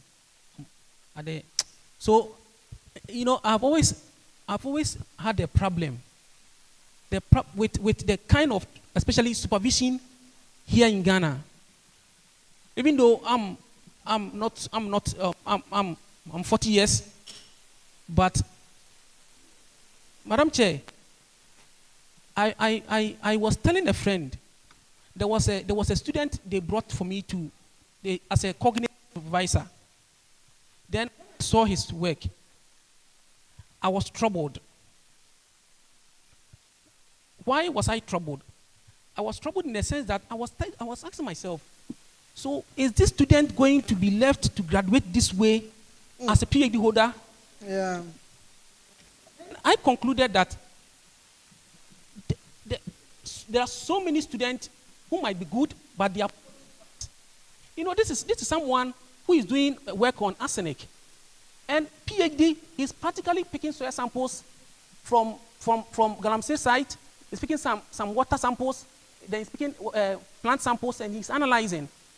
And he's showing graphs for some of these things. And for me, I think this is more or less like a characterization, right? This is more or less like you are now trying to decipher what the problem is. Because you don't pick soil samples and you determine just total concentrations and you make a case that the area is polluted. Because for the area to be polluted, you must go beyond the assessment of just the total element concentration to go to the geochemical fractions. You have to talk about the speciation, you have to go deeper. And this is a PhD. It is because, anyway, so for me, people think I'm passionate, but it's not that I'm passionate, because sometimes they trouble me and I wonder why things are like that. I was saying that when it comes to issues with remediation, when it comes to issues with contamination, there should be a special training here in Ghana that breeds such experts. We don't use soil scientists just because the person is a soil scientist, then he or she is in charge of teaching ecotoxicology course. You know, because so if you ask whether my types are so many here, for me, I was trained in Germany. One of the greatest professors in the area of arsenic geochemistry is called Professor Jörg Brinklebe. In his lab, is dedicated to solely redox chemistry of toxic element. So he finds students, PhDs doing on redox chemistry of arsenic, some are doing redox chemistry of cadmium, and the redox chemistry is just about flooding. Prof. Chair, it's about flooding. How flooding will mobilize toxic element into groundwater and all that. I can sprinkle my sentences with some of these. So you give me more apple. Radius chemistry or something. Yes. So I am thinking that there should be a deliberate attempt to breed people in charge of such studies with soil chemistry and all that. But for me, I was telling myself that if Ghana has a problem with the environment, then there should be a lot of us. But interestingly, when you go to Europe, their problems are finished. They are talking about climate change. Climate change, to someone, my mother in Prisia, he doesn't know about what climate change is. But my mother is concerned about the water that she is drinking, the vegetables that she's buying from the market. There should be more deliberate attempt by the universities to breed such kind of kinds for our own, solving our own problems. Thank you. Thank you, Prof. Thank you very much, Emerita Professor. On the heels of that, the skills that are required therefore then would be critical thinking skills. Critical thinking. You know, people are just chasing after paper these days, and many of them we know are even done by contractors. They earn these degrees, and I'm not sure whether they earn them. But the point is that critical thinking skills, analytical skills. I was telling you about cost-effective analysis, cost-utility analysis. Some of these deep things on assessing disability-adjusted life years. What will be the cost of preventing somebody's life? If I were to prolong the person's, say your life expectancy is 66 years. If by virtue of taking these or drinking these water bodies and having these chemicals in your body, if I were to do an assessment that prevents, you from earning 1 day to your life, there are all these assessment tools that are available. Quality life adjusted years, disability adjusted life years, all of these things, you need critical thinking skills. You don't wish them away. That's why I was saying that somebody may come here and give you a figure, but when you look at the indirect costs and the many facets of these that would result in, I'm telling you that we wouldn't even attempt trying to do the things that we're talking about. So critical thinking skills, and of course, engagement, community engagement, our communication, effective communication for me is very, very key. Leadership as health workers, as people, society, politics, whatever, is very, very key. How we rally people to be able to support this movement of change that ensures that we are not destroying the biodiversity is completely changing. And the reason is why. And we're not even seeing the economy of it. We're not seeing it. I'm available if you want us to talk about HIV/AIDS later. Thank you, Prof. Thank you very much. I'm going to go, I saw a student hand up, and then I'll come to Professor Mensah. Did I? Yes, at the back there. Come, we've set up the mic here. No, there's an, come.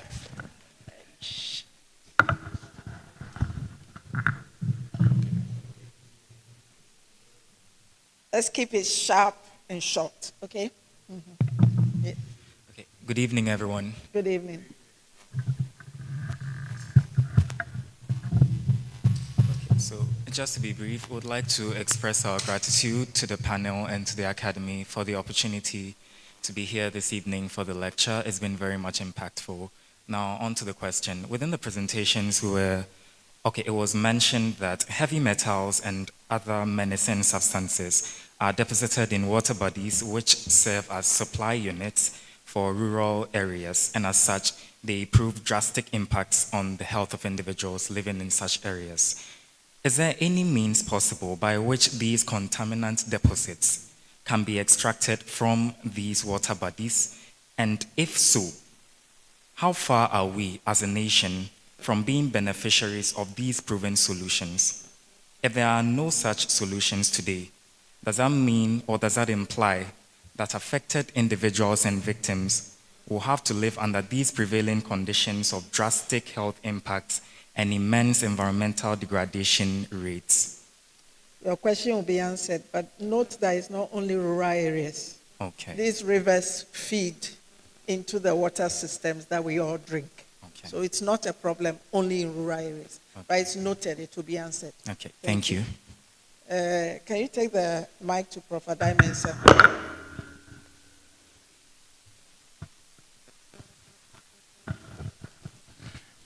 Thank you for saving me from walking to the place. Yesterday we heard, or we saw, how the Pra River was polluting the sea at Shama. At the Ankobra estuary, just 2 kilometers from my village, something different is happening. Instead of the Ankobra polluting the sea is rather polluting the Ankobra River. People have dammed the Ankobra River upstream at areas like Dominase, Awulezo, and up to Prestia. So instead of the Ankobra flowing into the sea has started flowing backwards into the Ankobra. And some people saw the water becoming a little clearer and said, oh, the Galamsey is going. Now, has there been any study, or are you conducting any studies about how salinity is changing upstream in some of these rivers that have been polluted? Thank you. I've stayed in all the mining areas in this country before, so I know what's happening in all the, including Takyiwaa, where we now don't have any water to drink because the Bonsa River is totally polluted. Thank you. So there's a young lady here, and then I will notice some of us, we are on our way out, so we must give way to the youth, eh?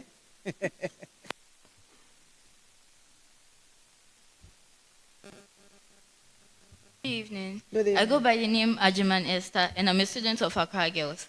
I wanted to ask, what's the point of fighting illegal mining when our ministers and leaders secretly and corruptly support it? Okay, thank you.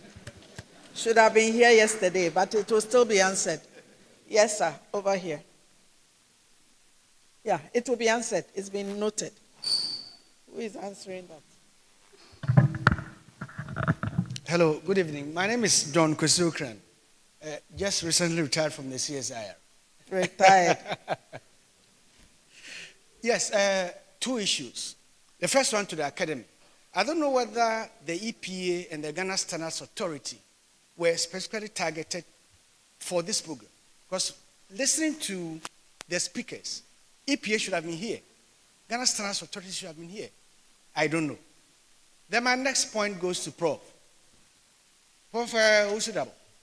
Is there any way, how do I put it? Is there any way you can become a newsmaker so that every morning Ghana can discuss your views? I don't know whether I'm putting it right. Because when you listen to radio, the newsmakers are the Fresh Schwarzeneggers and the Kevin Taylors. They raise issues. Is there any way, Prof, you can raise issues about things that you presented? Because sitting there listening to you, I said, wow. Okay. Influencer. Yes, yes. I think that's the word. So, Prof, please think about that. Thank you. Thank you, I'm done. The young man at the back. Yes. Come here.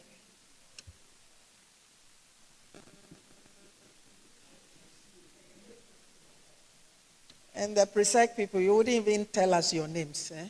You tell us. Okay. To correct that, my name is Abraham Ajiti, and I have a question based on Dr. Albert Mensah's presentation. So you would agree with me that the mercury and the arsenic and cyanide are quite harmful to humans. But I also heard in the presentation that we could grow cash crops such as oil palm and then cocoa. But my question is, if you are growing these cash crops on such lands, wouldn't that sort of have any adverse effects on the people who will be consuming such products from the land? Thank you. Yes, you've had your hand up for a while, and then I'll let them answer.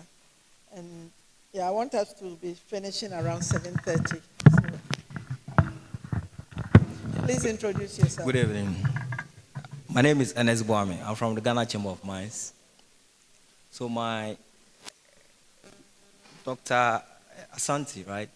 He made mention of the waterman. He was talking about the cost involved in reclamation. And for the large scale, there's a reclamation bond. And for the small scale, they are yet to finalize the amounts they will use for the reclamation. So this devastation mainly is caused by the illegal mining. So in his research, did he factor in who is going to bear the cost? The cost. Then will we say our strategy of educating the public, we have to revise it? Because I think yesterday, Erasmus, in his clip, he showed a young boy swimming in the river, and he asked the boy that, you know that this is harmful to you? And the boy laughed. So can we say most of the people engaged in this really don't know the adverse effects of what they are doing, mainly the health side? So can we, let's say, tweak the communication and make it maybe fear-based communication strategy to sort of let them know the adverse effects of that? And I believe people want to get fast money, but they don't want to die fast. So if you let them know this will really cost your life, I think the approach might be a bit different. So that's what I want to say. Thank you. Gentlemen.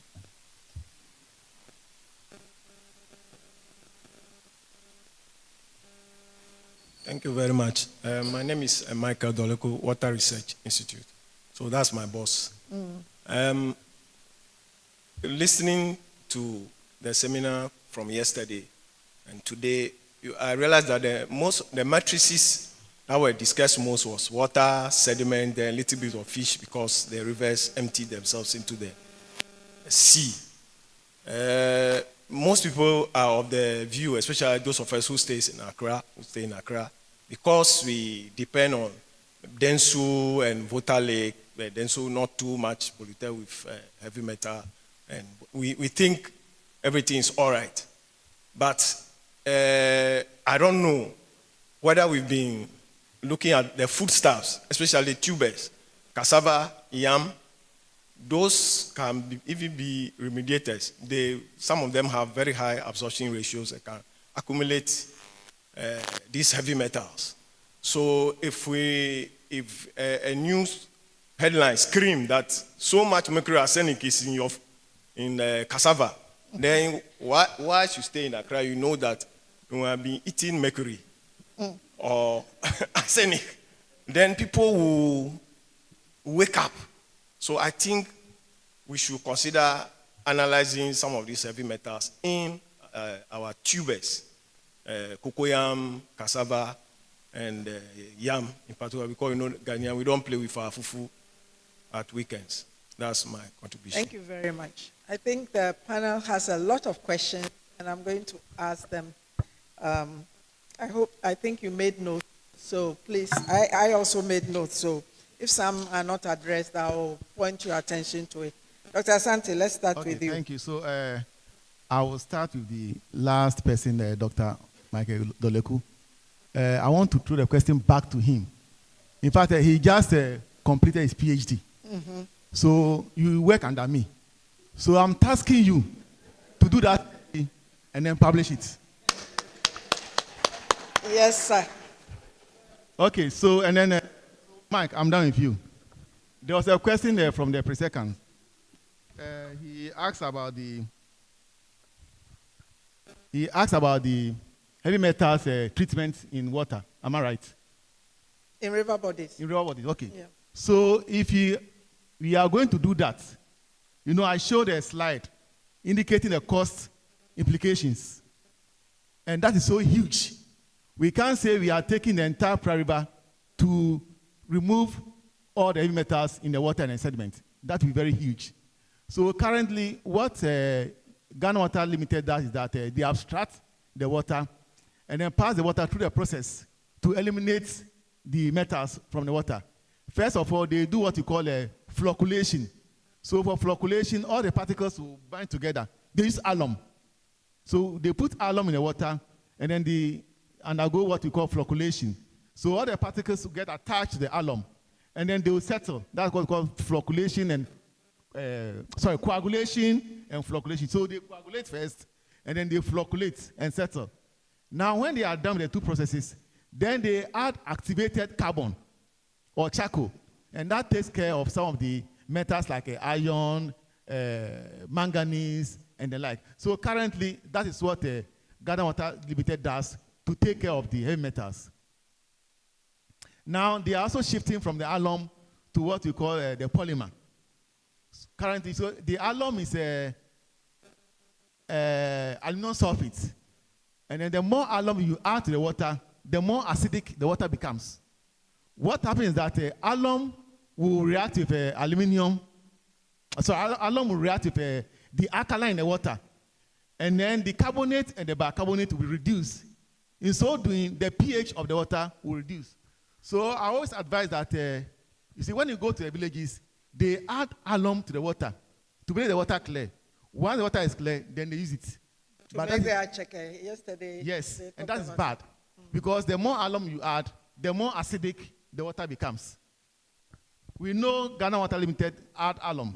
But what they do is that they try to manage it, they stabilize it, so that the water doesn't become acidic. Then it goes also through the, different processes to reduce the metal level content before they chlorinate and then supply for public consumption. So that is what they do to remove the heavy metals by employing the activated carbon. Prof also mentioned about the intrusion of seawater into the Ankobra River. In fact, it's the first time I'm hearing this. But okay, no, I'm not denying you. Please. So what will happen is that once there is seawater intrusion, the river becomes hard water, so to speak. And for Ghana Water Limited to treat this, it means that they have to employ what we call the reverse osmosis.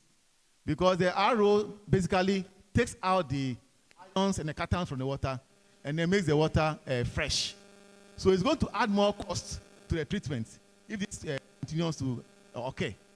The water will become more saline and the cost of treatment will become even more than what we are experiencing now. But I don't know whether the assembly is aware of what you are saying or they are aware. Then this one is difficult for me to answer.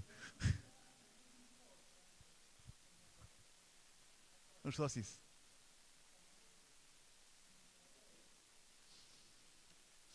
Then this is above me. It's above you. So it's above his pay grade. Okay, thank you, bro. I shall quickly address the issue of the communication strategy. Yes. So the fear appeal is one of several strategies that are used in communication. So, but there are several others. So it's not always the enhancement strategies. There's a fear appeal strategy. There's those that deter, and so on and so forth. So one has to study the community, study the people, the cultural context, the social-cultural context. It might not be the same as it is for persons in the north versus those in the south, for example, or those in Asante versus those in Ghana here, and so on and so forth. So we will have to examine critically this and reevaluate our strategies and see whether, in fact, they are working. We may have to present pictures, you know, of very graphic, vivid pictures of persons who have suffered the consequences, the health consequences of some of these, schools. you know, yeah. And then, you know, we show them.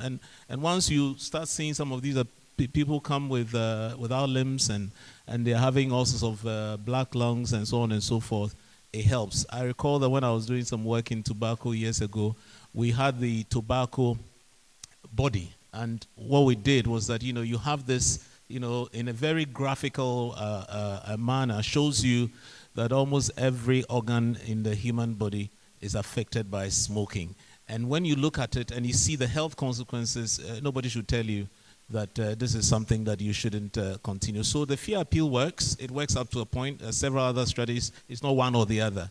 You have to make sure that, you know, you employ all the other strategies. The other question about, I stay in my space. I do a lot of these as a public health person. I did a webinar on gold or health last year. It was broadcast the whole of Africa. I do several of these public primary healthcare series, for example. I was among a team that represented Africa on the Primary Healthcare Summit in the Starfield Conference in Toronto last week.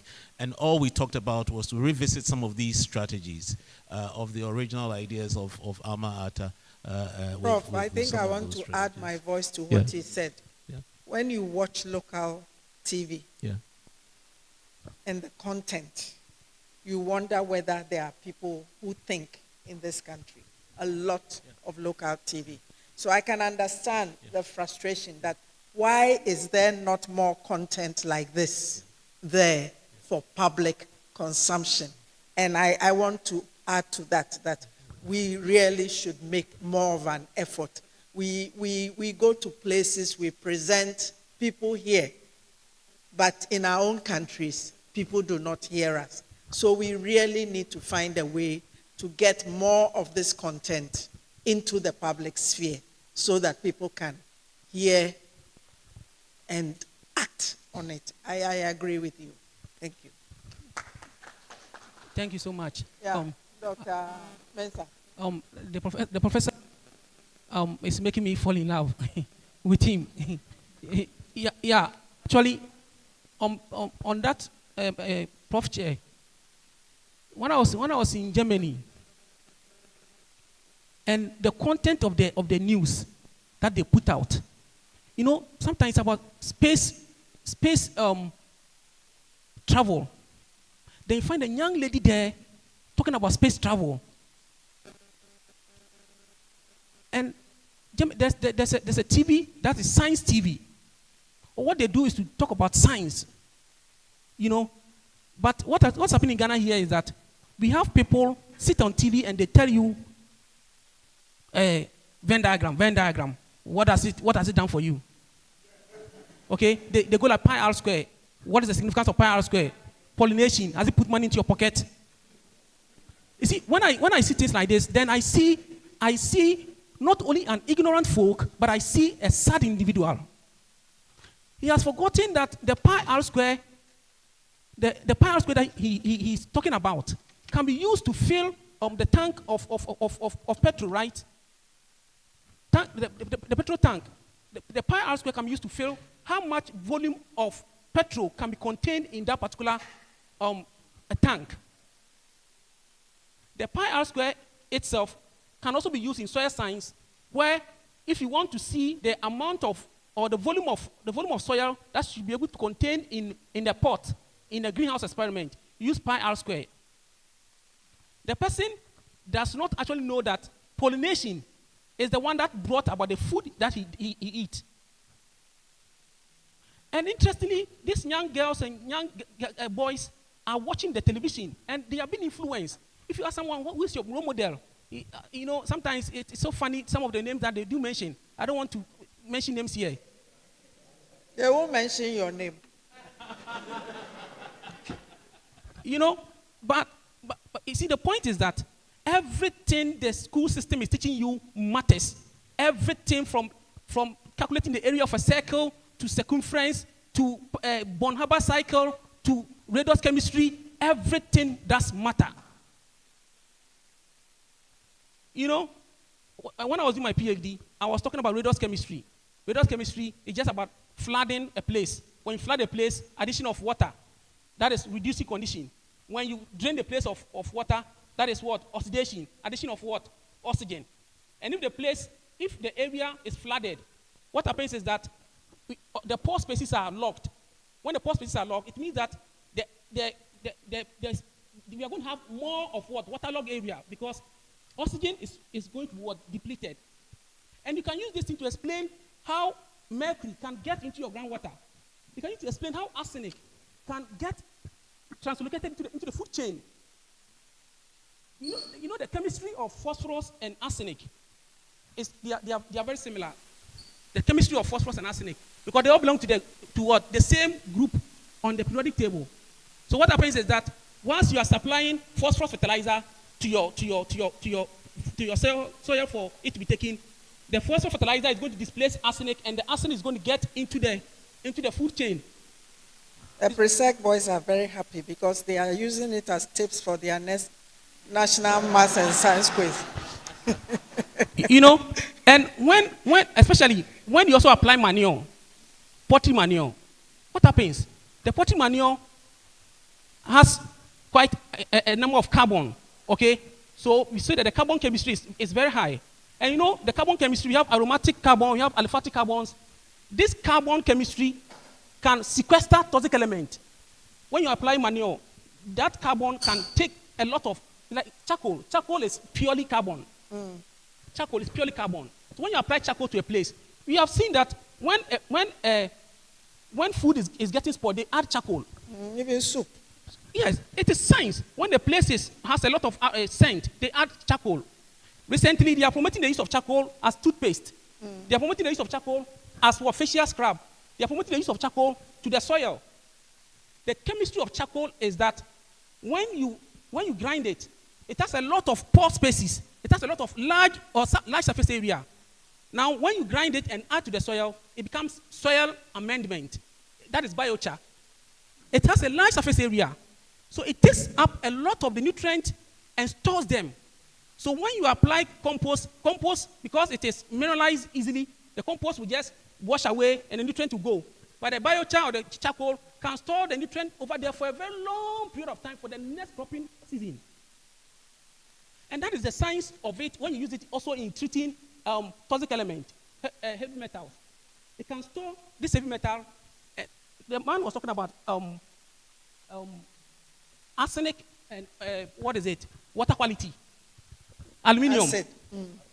Alum. And he was talking about aluminium making the water acidic, right? So you can add charcoal or biochar to it to raise the pH. And what does it do? It just introduces more of hydroxyl ions and takes away the aluminium, which is more or less exchangeable acidity. Then replaces the area with now calcium, which is better for our teeth. Then it raises the pH. Science is sense, and it's happening. Science is sense. Yeah. So I don't want to waste a lot of time, but sometimes it saddens me because our space in the media should be occupied by these minds. But you find people, you know, talking about a lot of funny stuffs. Very funny. And the young ones, it pains me. The young ones are following. You see, someone was telling me that akwara osuya kasa or the atimidi or the other or osuya kasa. Then I tell you that why must a child use insult to learn about how to speak? It is because the environment he's living in, they use insult. So he learns it because a child doesn't know anything. What you do is what the child copies. So there must be a shift in our communication system and to also bring more people with sense, like the professor here on our screens. About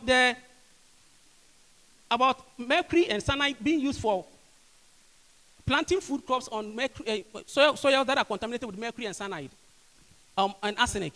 The point is that there are some plants that are called hyper-accumulating plants. Okay? Those plants that are hyper-accumulating plants can be used to sort of decontaminate the soil before you do your planting. And also, sometimes the plant can be used for that site that is contaminated with arsenic because the part that is edible is not storing that particular arsenic. For instance, when you use maize is used something called substitution planting. So what happens with maize is that you can plant it at a place where it's contaminated with arsenic. The maize, because it's a C4 plant, it's a grass, it sequesters the arsenic on the root and blocks it from being uptaken into what? The grain. So even though the place is what? Is contaminated, but the maize is not contaminated because the edible part is not affected. And mostly when you study grasses are mostly C4 plant, and most often they sequester toxic element in large quantities on the root, which is called phytostabilization. On the root, so you can use that when you go to a place that is contaminated. You can use the grasses to sort of stabilize the ground, prevent erosion, stabilize the toxic element, act as cover crops, before you can now come and do your main planting, which is Let's the trees. give Dr. Mensah. As he says, science is sense, right? Yes.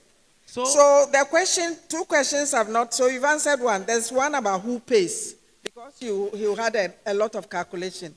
Somebody was asking the question, who pays? I think the Chamber of Mines person. Yeah. And then there is the question about corruption. I think corruption one. Yeah, you do the pay. Because corruption for me, it's not my area. So. Okay. About who pays? Yes. He's saying that the large ones post a reclamation bond. So he's suggesting that the artisanal miners, since they don't, what do they, So what happens is that the large scale mines are, and even the small scale mines, those that are registered, they are sort of obliged to do something to call reclamation bond. And the reclamation bond, what happens is that you have to pay some amount of money into it every month, so that when you finish mining at the closure and you fail to do what, reclaim, that money will be used to reclaim the site. Sometimes these reclamation bonds don't work because of institutional gaps and institutional failure, and also there's no political will to do what is right. People are doing what they like, and people have become private citizens at the expense of the state. So I think the law should function. And interestingly, I talk about reclamation bond in my book. There's a part I talk about reclamation bond. But I think that more of these things should be more of community engagement, so that the community, they will be aware of their own right. Some of the communities, they don't even know that they can hold their mining companies responsible. They come to degrade their environment, their water, their soil, everything. Go to Takyiwaa. When you go to Takyiwaa, you wonder whether the gold is a curse, or you wonder it's a blessing. Because you realize that the gold has somersaulted the area down. And it's an eyesore. In fact, what my professor was saying about the indirect implications, I was madly awed. The indirect, what we see is what we are talking about. But what are the indirect implications? That brings me to where we must deliberately act to change our curriculum to suit what's happening on our environment. Sometimes, even the curriculum, when you ask someone about GALAMSEY, the health implications, he doesn't know. Someone thinks that someone posted some picture on Facebook and said, oh, the water is clean, so it's a polluted free water. And I'm like, you see, that's ignorance. The water is clean, so because of that, he thinks that the water is pollution free. He does not know that until you have established toxic element and all that in the water, you cannot say the water is clean. So there should be a purpose, there should be some strategy, deliberate, to change our curriculum to breed critical thinkers who are capable of applying what is learned in school in solving our societal problems. Thank you. Thank you very much. I'm very aware of the time. We've had an exciting time, but all good things must end. So I want you to join me in thanking our speakers. Yeah, I will respond to that, to thank our speakers once again. Please give them a hand.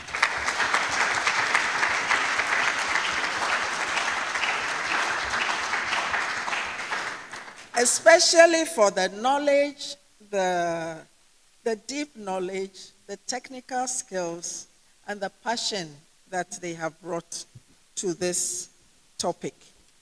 And they've also raised a lot of important issues for us.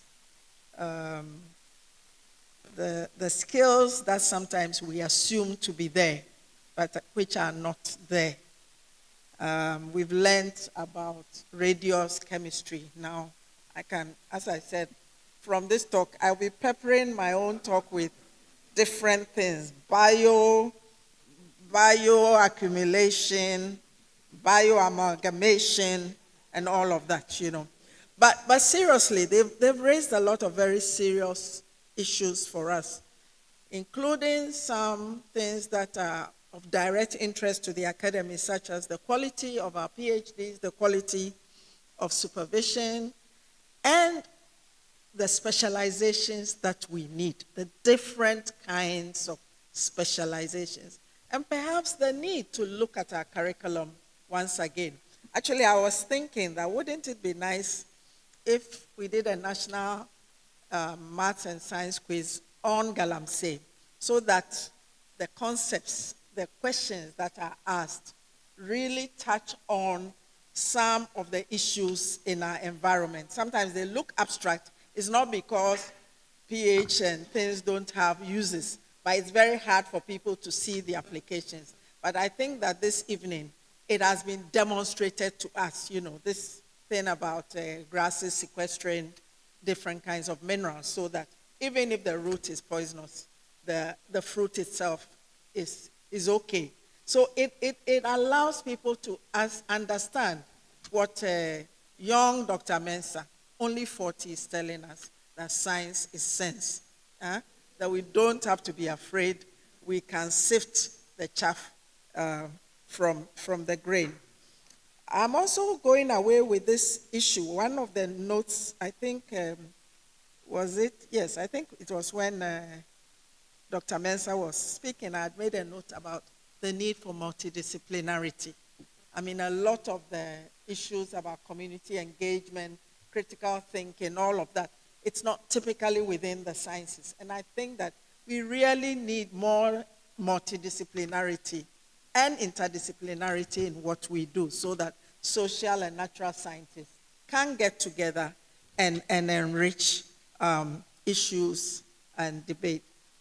The issue of that, a lot of the time we focus on the direct cost and we miss the indirect cost, and I think that we really have been treated to that.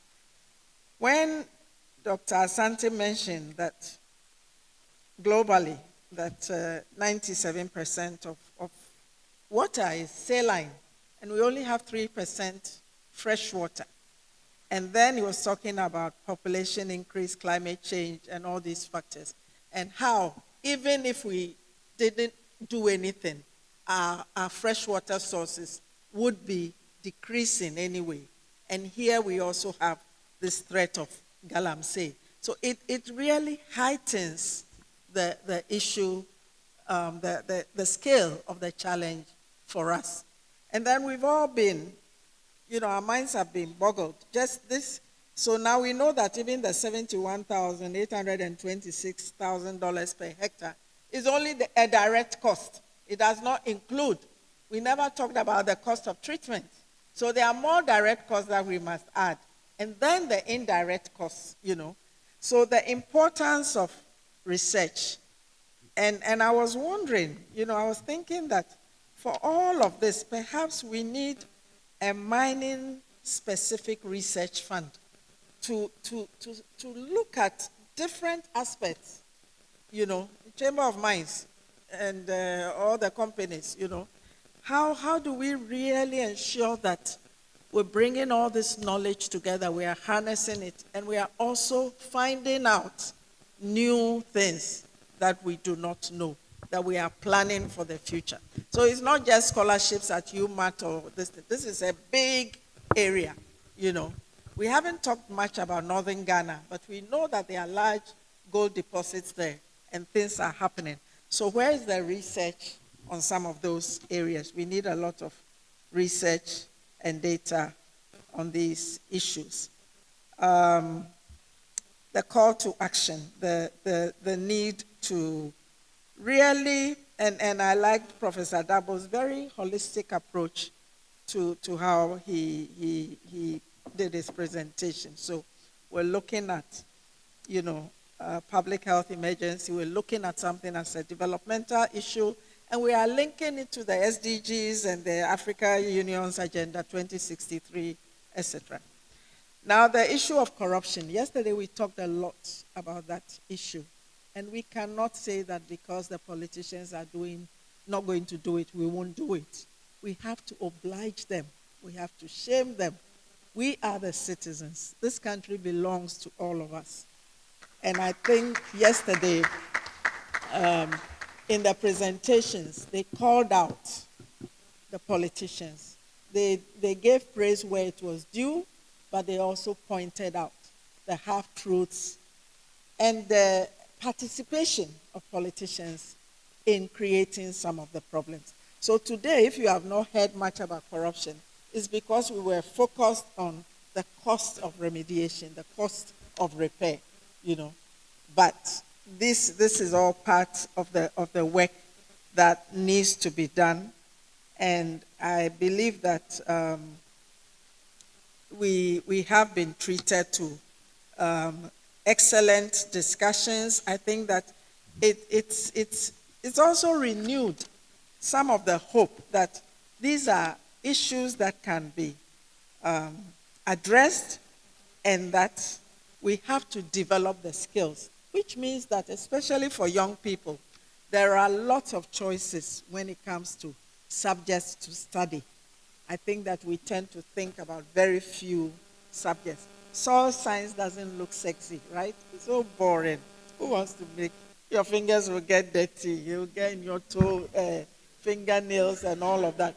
But we are being told about all these exciting possibilities. Look at Dr. Mensah here. He's a young man, and he studied all of these things. You too can fly. You can all do it. The PRESEC fellows were very excited because they were thinking about all the equations in the national science and health and where they excel. But they are not the only ones who can do it. And even for them, I hope that some of the practical issues, some of the practical uses that have been brought out, all of this. So we are asking every year, how many young people are you getting to come to this CSIR, the institutes, to fill the age? When somebody was here and he said he had just retired, and you look at me and say, how can he retire? But he's retiring. And as we go into the specializations, we find that there are so few people who are replacing these retired people. So there is a lot of, let's not believe that there's no employment. There's a lot of employment waiting to be created. We need the specializations. We just don't need BSc in chemistry. After you've done that, we need the subdivisions, to do all of that so that our future can be secured, and we know that we will defeat GALAMSEY like we have defeated many other things. Thank you very much.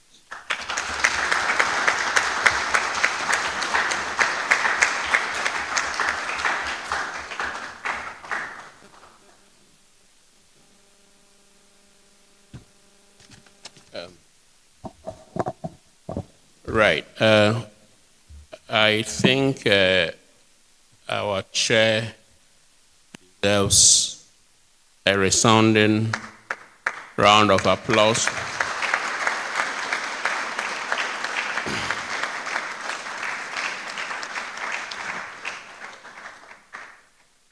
A lawyer, anthropologist, summarizing environmental chemistry and sanitation engineering and soil science and environment and public health, epidemiology and all that. Thank you very much.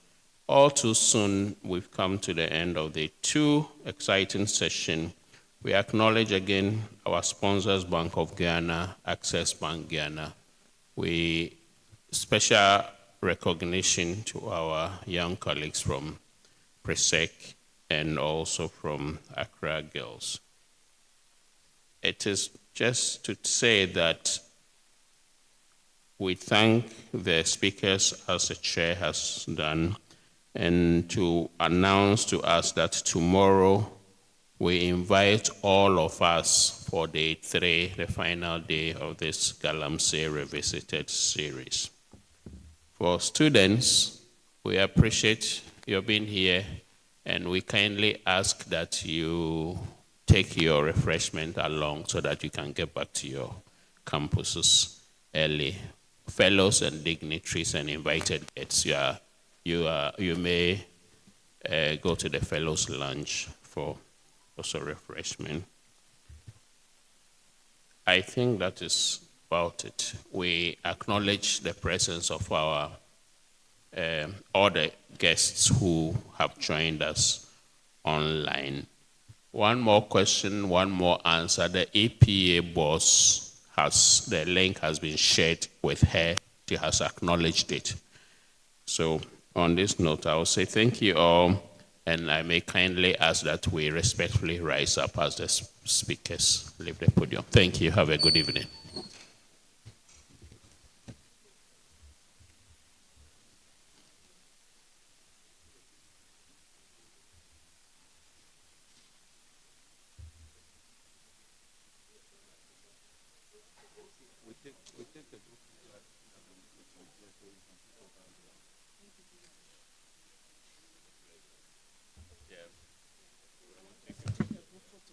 So you have to put your